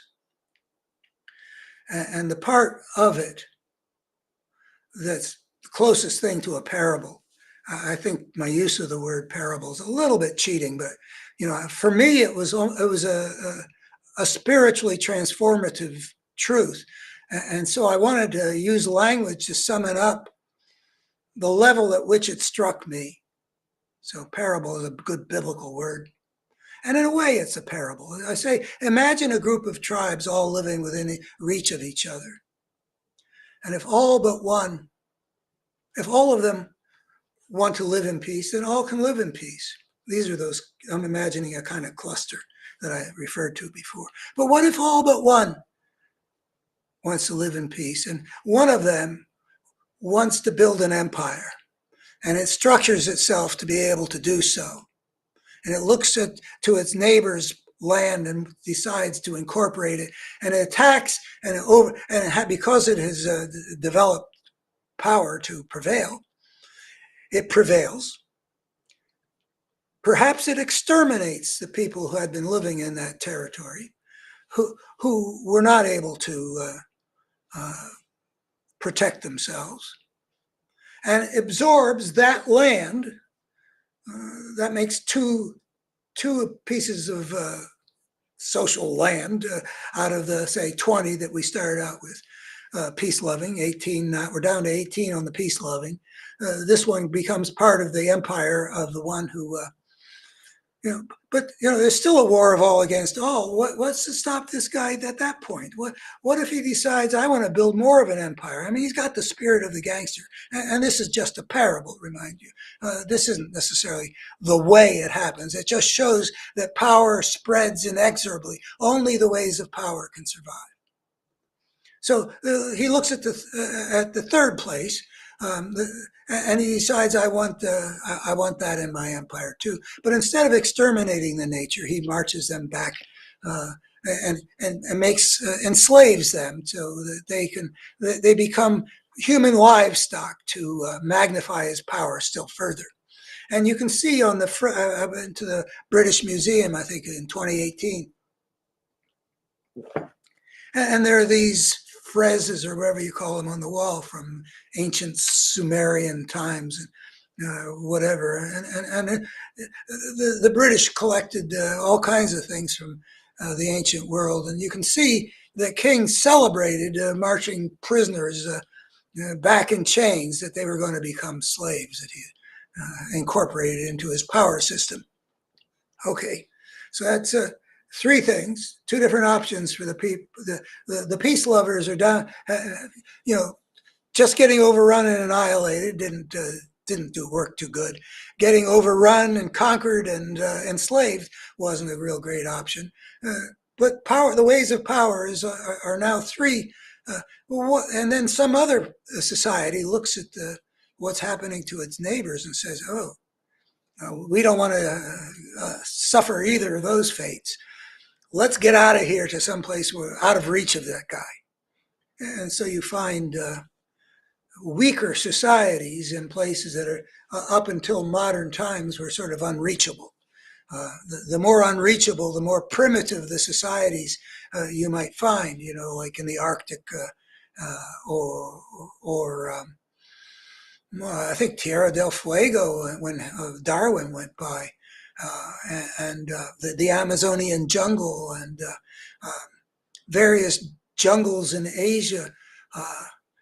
Societies that the power systems of the civilized world haven't reached yet. And when people talked in the 19th century about darkest Africa, that was again about imperial powers spreading further into places where more archaic forms of human society might exist. Weaker forms of human societies that ultimately get conquered. But you do have, for at least a while, the option of retreating into inaccessible places, which works, until it doesn't. And then there's the fourth option. What options do the people who are facing this one would-be empire builder facing? Well, we've heard three, and the fourth one is, let's defend ourselves. Well, there's a catch to that.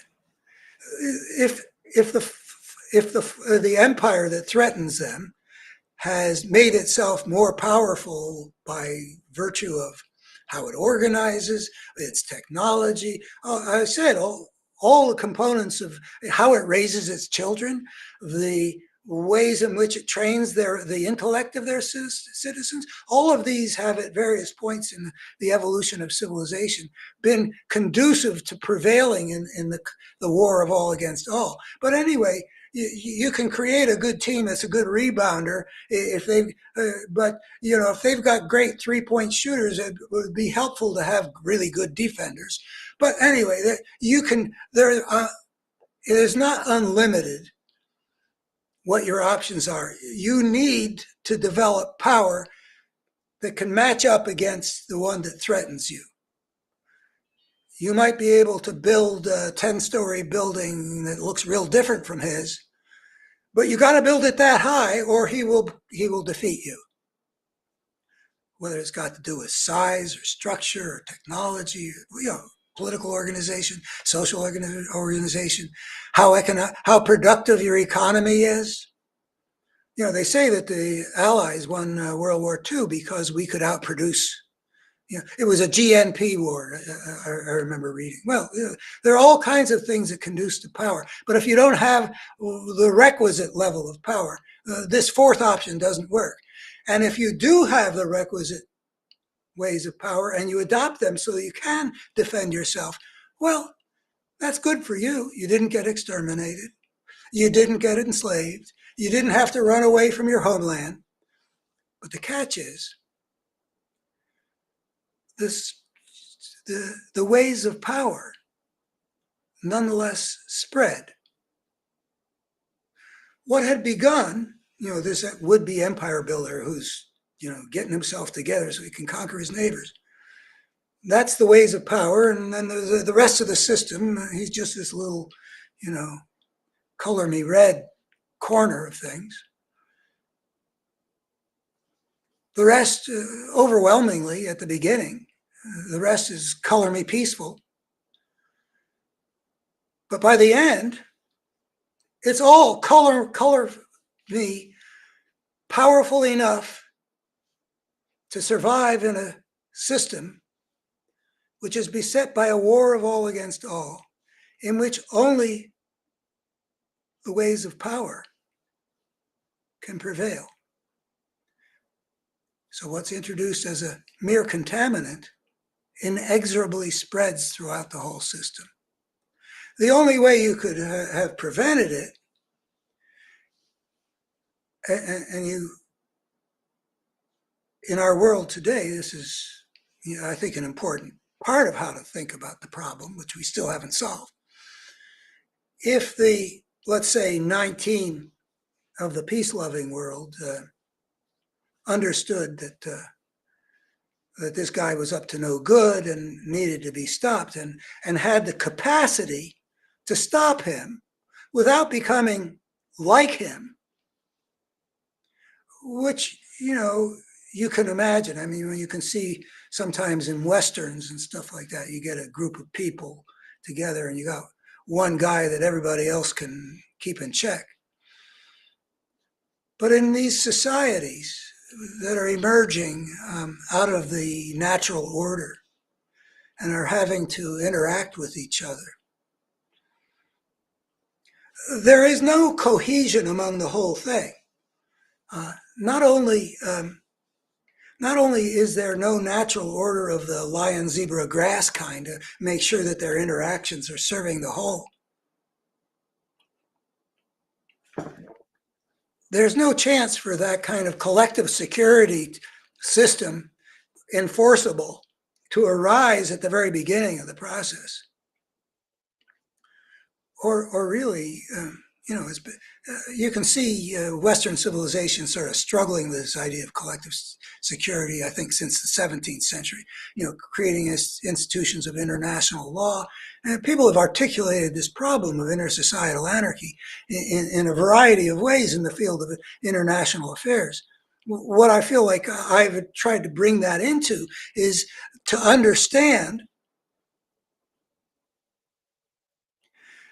that the anarchy that these people from the 17th century and on into, like Hans Morgenthau in the middle of the 20th century, talking about the war of all against all and the anarchy, or something like that, is to recognize that this is an extraordinary situation in terms of the evolutionary perspective. And it emerged as soon as civilization began emerging. And it generated a social evolutionary force that has driven a substantial amount of, well, that's not a good word. It's had a major voice in how our civilization has developed in ways contrary to human needs. Also, you meet human needs. I mean, you want a good, people want a well-ordered society. Power wants a well-ordered society. People want to get enough to eat to survive and not starve to death. Power wants its people to get enough to eat to survive and not starve to death. It may be the way, ranchers want their cattle to get enough to survive, but it is an overlapping thing. But in significant ways, it doesn't overlap. This is I said that there was the brokenness of the traumas of war. There was the brokenness of having the worst among us become the gangsters that call the shots. And then there's a brokenness of having to internalize a war against human needs, at least some of the human needs. You can look almost anywhere you see a full-blown civilization. You can see that, I think you can see that the average human being was having to live a life which was not harmonious in terms of how do you meet the demands of the society and also be the creature that you are. A lot of brokenness begets brokenness. It's inevitable that you'd have an ugly human world for a long time. And it is possible that we're going to have an ugly human world to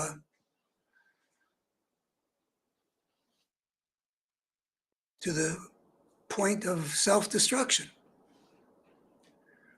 what almost happened in 1962, when the United States and the Soviet Union might have destroyed civilization and much of life on Earth.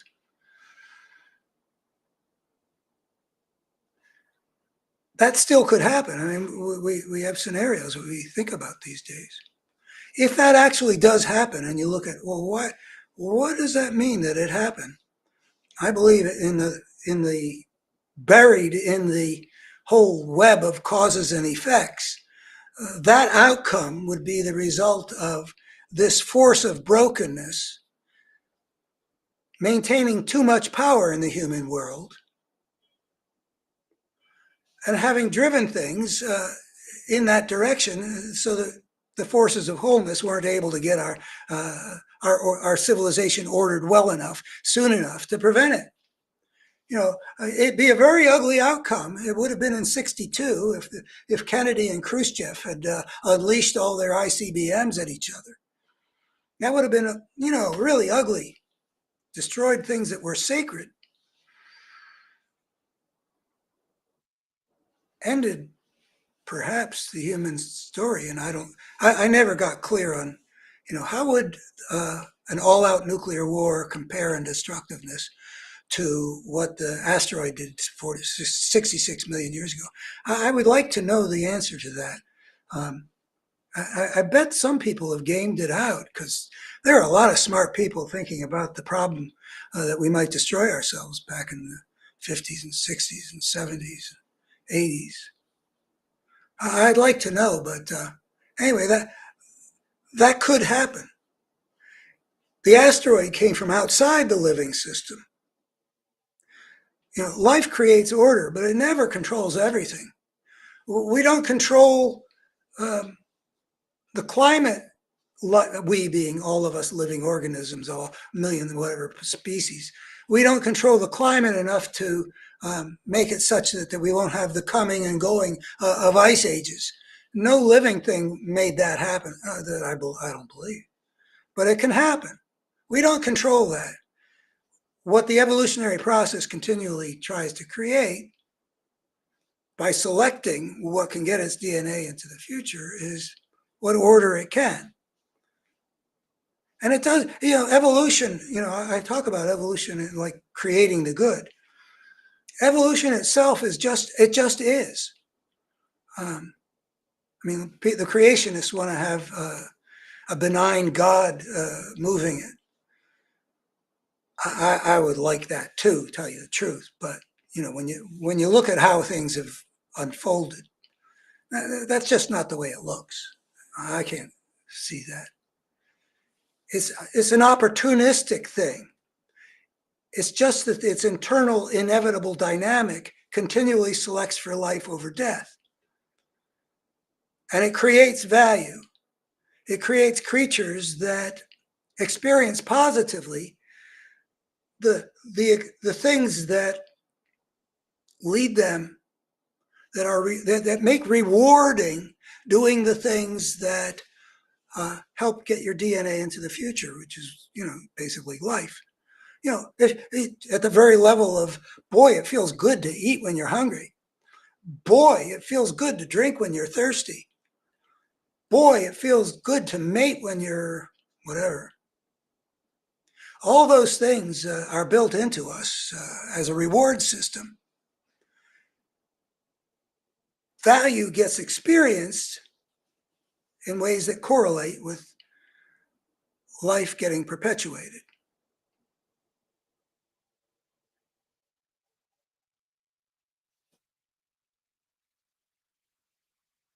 When we depart from that order, we unleash a social evolutionary force. It's a force of brokenness. The selection for the ways of power don't overlap all that well with the good, like human fulfillment. I often ask myself, well, if we didn't have to deal with this problem of power in social evolution, what would our civilization look like? I mean, it's not a slam dunk, even if you don't have to contend with a force of brokenness, a force of evil. Even if you don't unleash evil on the world, the question, well, how do we design a world?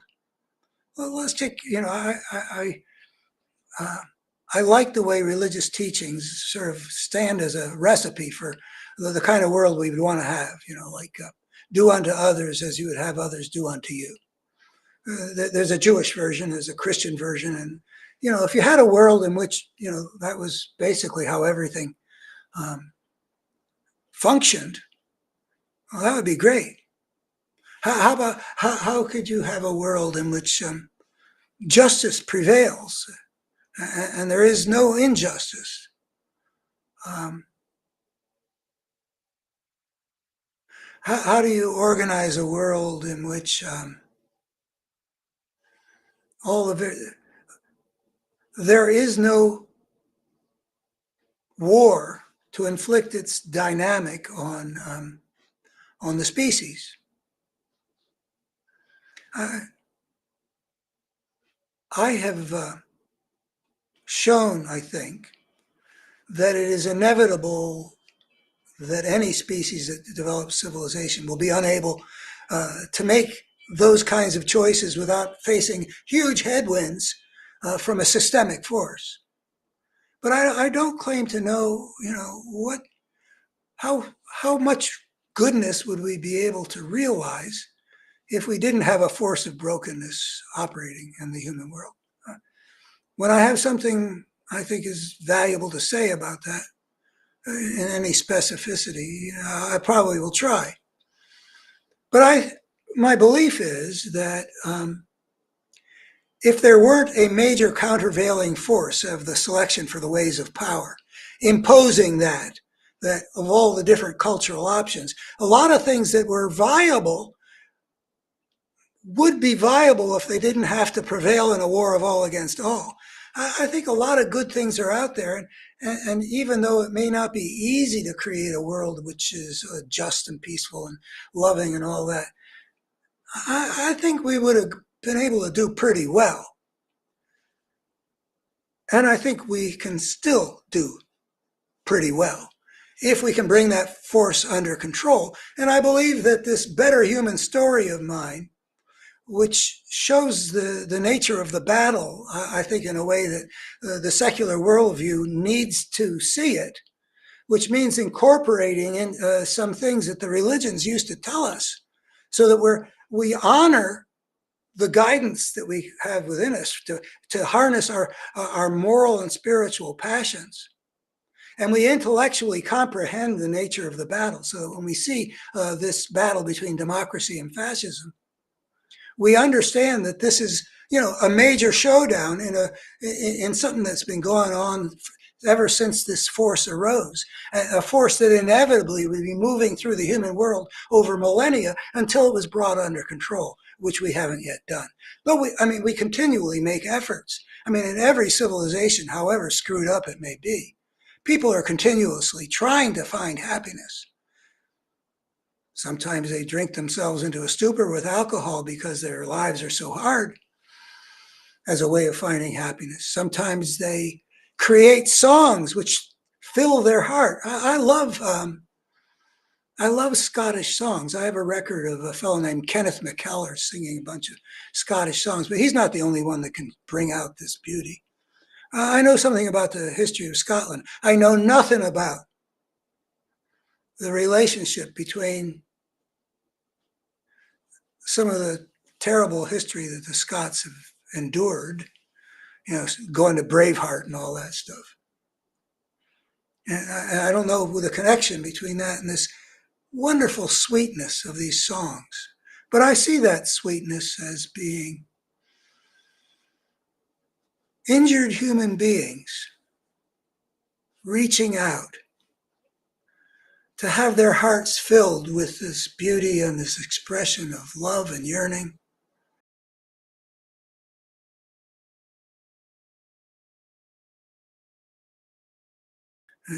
In a similar way. Looked for a really, really good history of Ireland that would be, in the terms that I'm interested in history, But I know that, at least since the 1600s, they've suffered terrible things at the hand of the English and the rage of the IRA.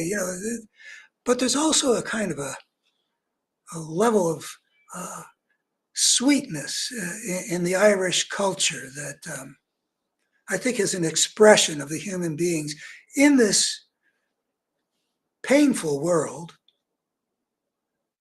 reaching for fulfillment where they can find it. I think of a movie called The Dead. Um, it's based on a short story by James Joyce. It's in a collection called The Dubliners.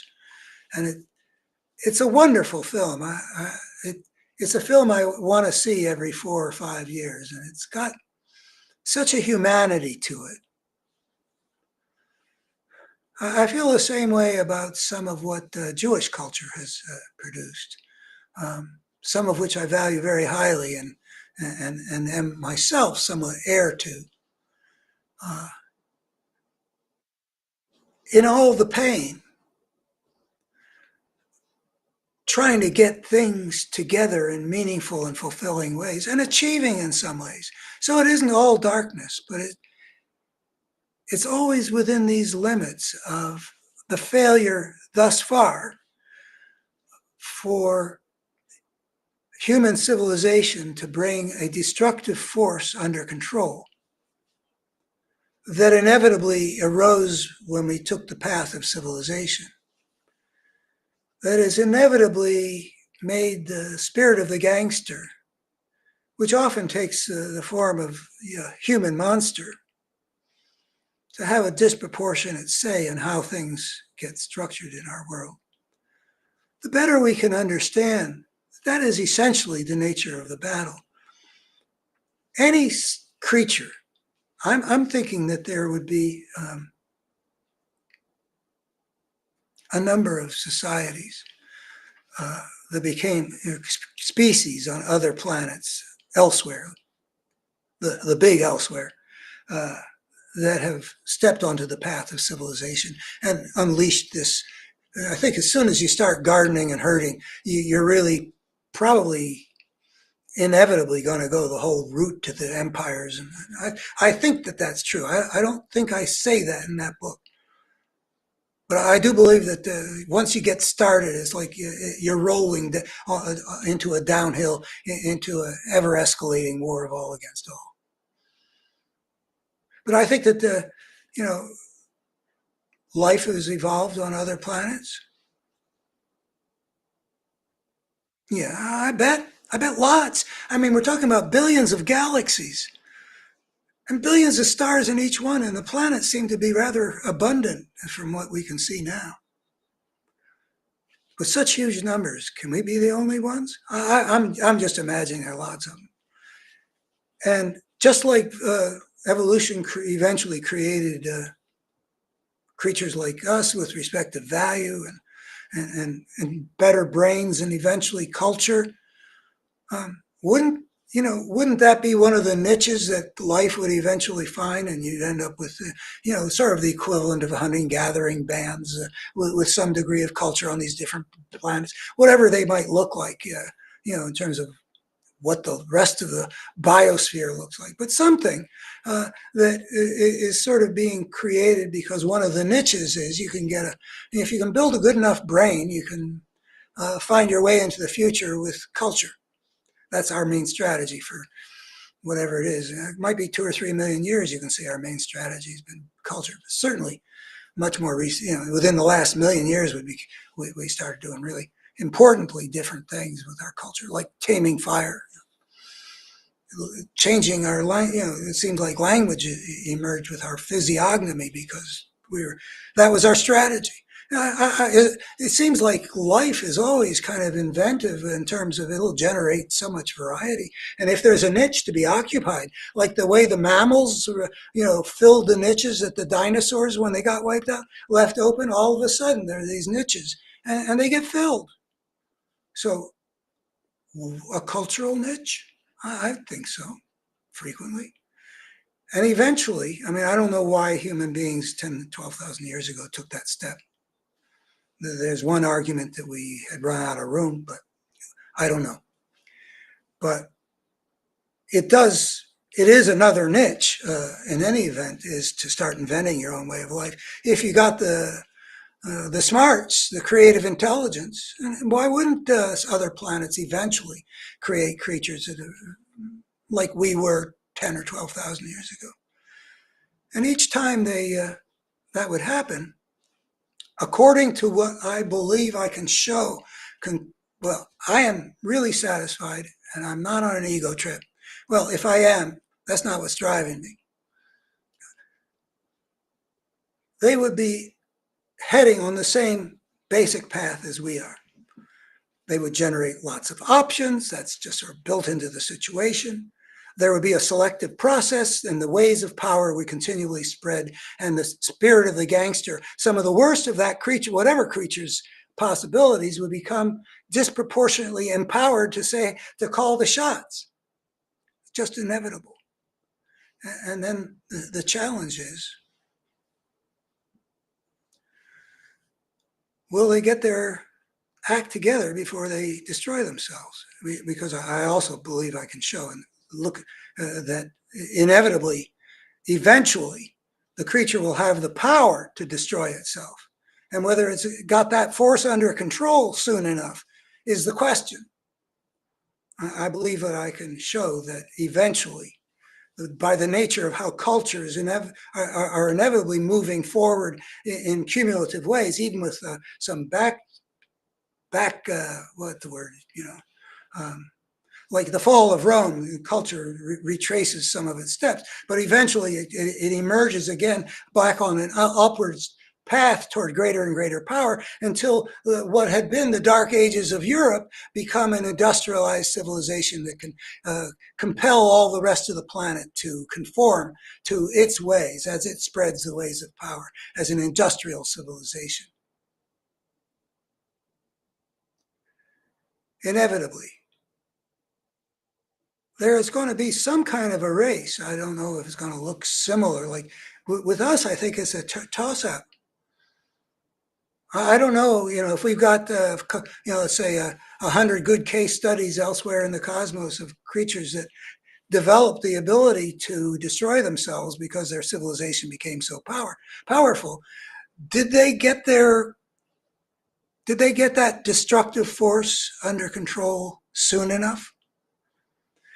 Well, the election of 2024, just to leap forward to back to the level at which we're living, is a major battle in that larger question of, are we going to get our act together, order our civilization well enough, soon enough? Well, I think we will, more likely, if we look at what the evolutionary perspective shows about who we are, why our history has been the way it has, and this challenge that we face about, we got to make it so that we don't play Russian roulette with indefinite confrontations between great powers with massive nuclear arsenals. We can't play that game indefinitely. We're on a clock right now. We can see that. In our lifetime, we've developed two ways of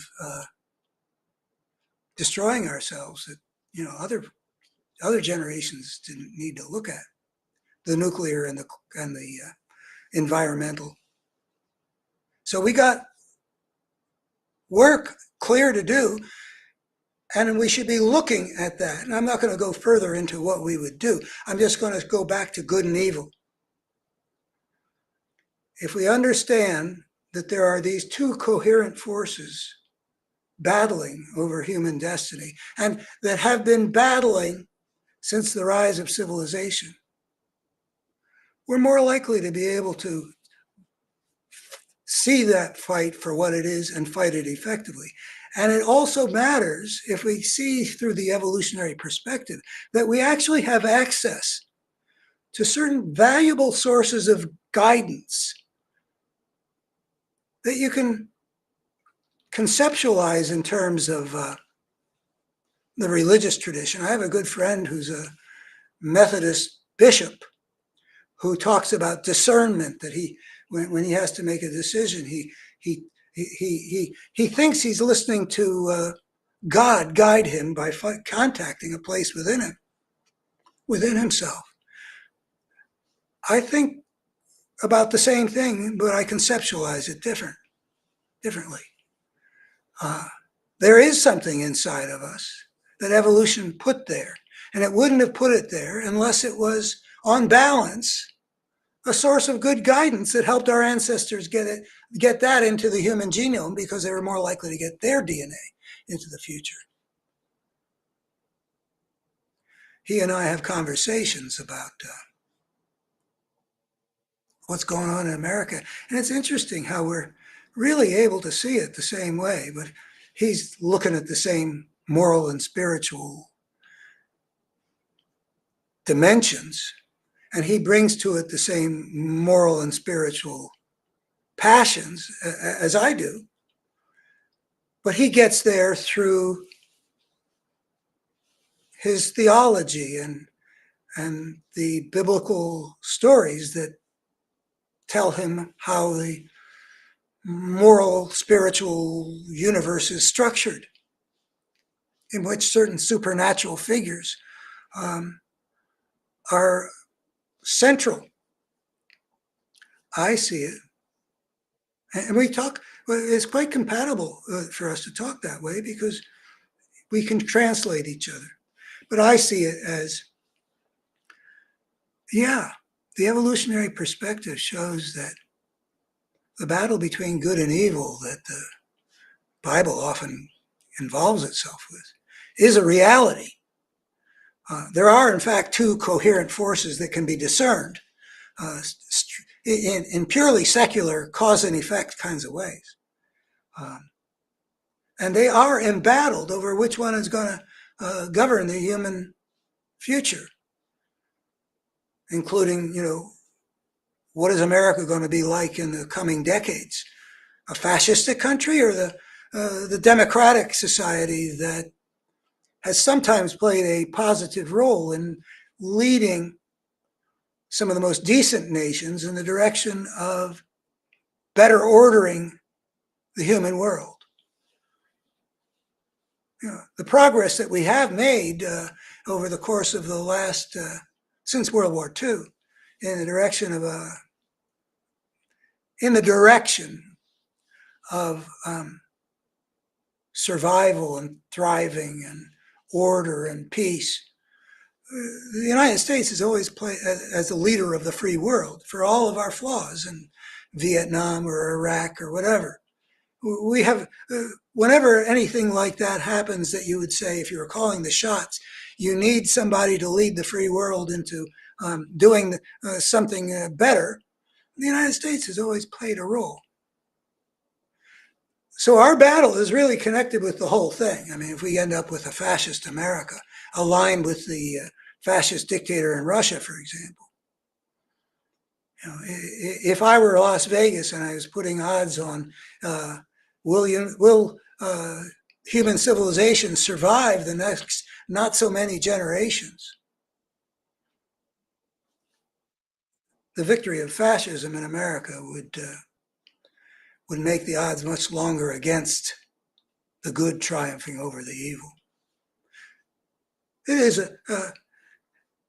is an ongoing struggle that this is our version of what we as a species inadvertently plunged ourselves into when we stepped onto the path of civilization.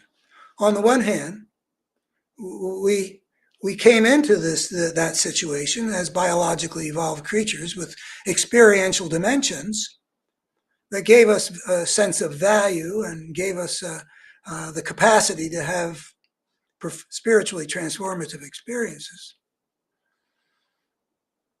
But on the other hand, we've unleashed this new kind of social evolution that's not contained within the natural order, which has escaped from the natural order into the anarchy that makes the whole thing problematic, unleashes a destructive force that traumatizes people, that makes them more broken, that feeds more brokenness back into the system, and we're off to the races for the duration.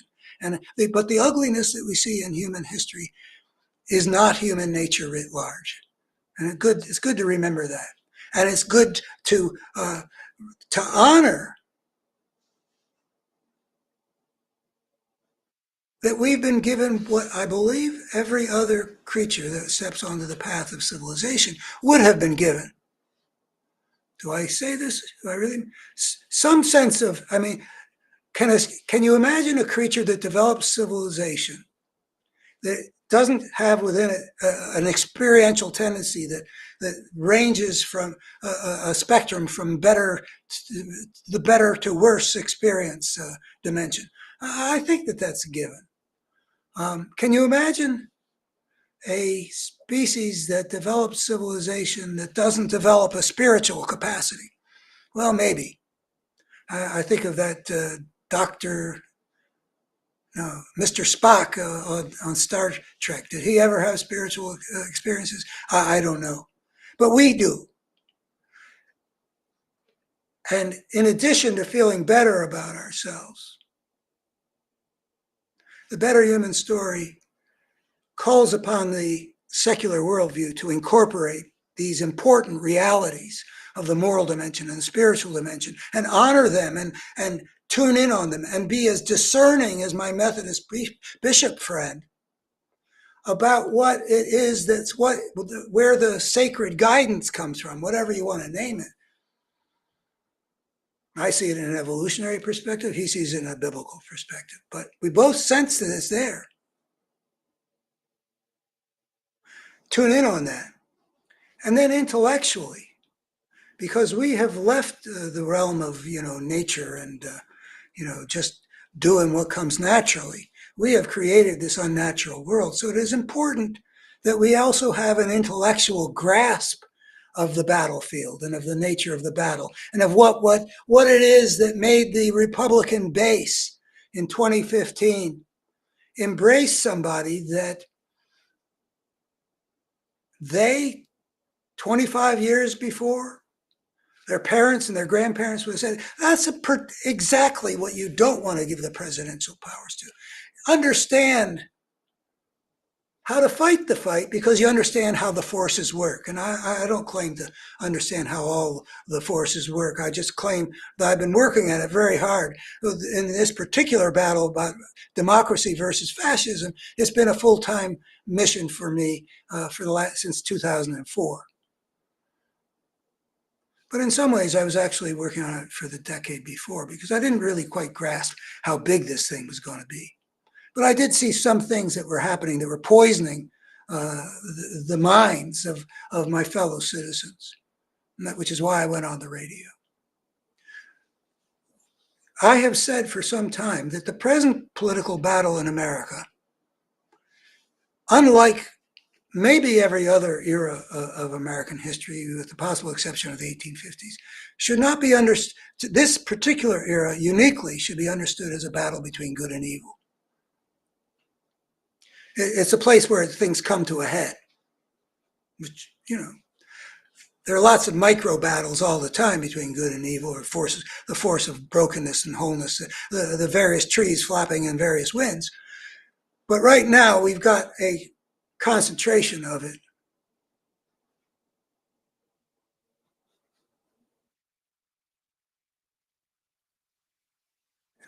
I've been saying that this is a battle between good and evil. It's really the best way to understand it because essentially it meets decent definition of all the words. And secondly, it taps into what we kind of viscerally understand as members of this civilization of what we're up against. That book.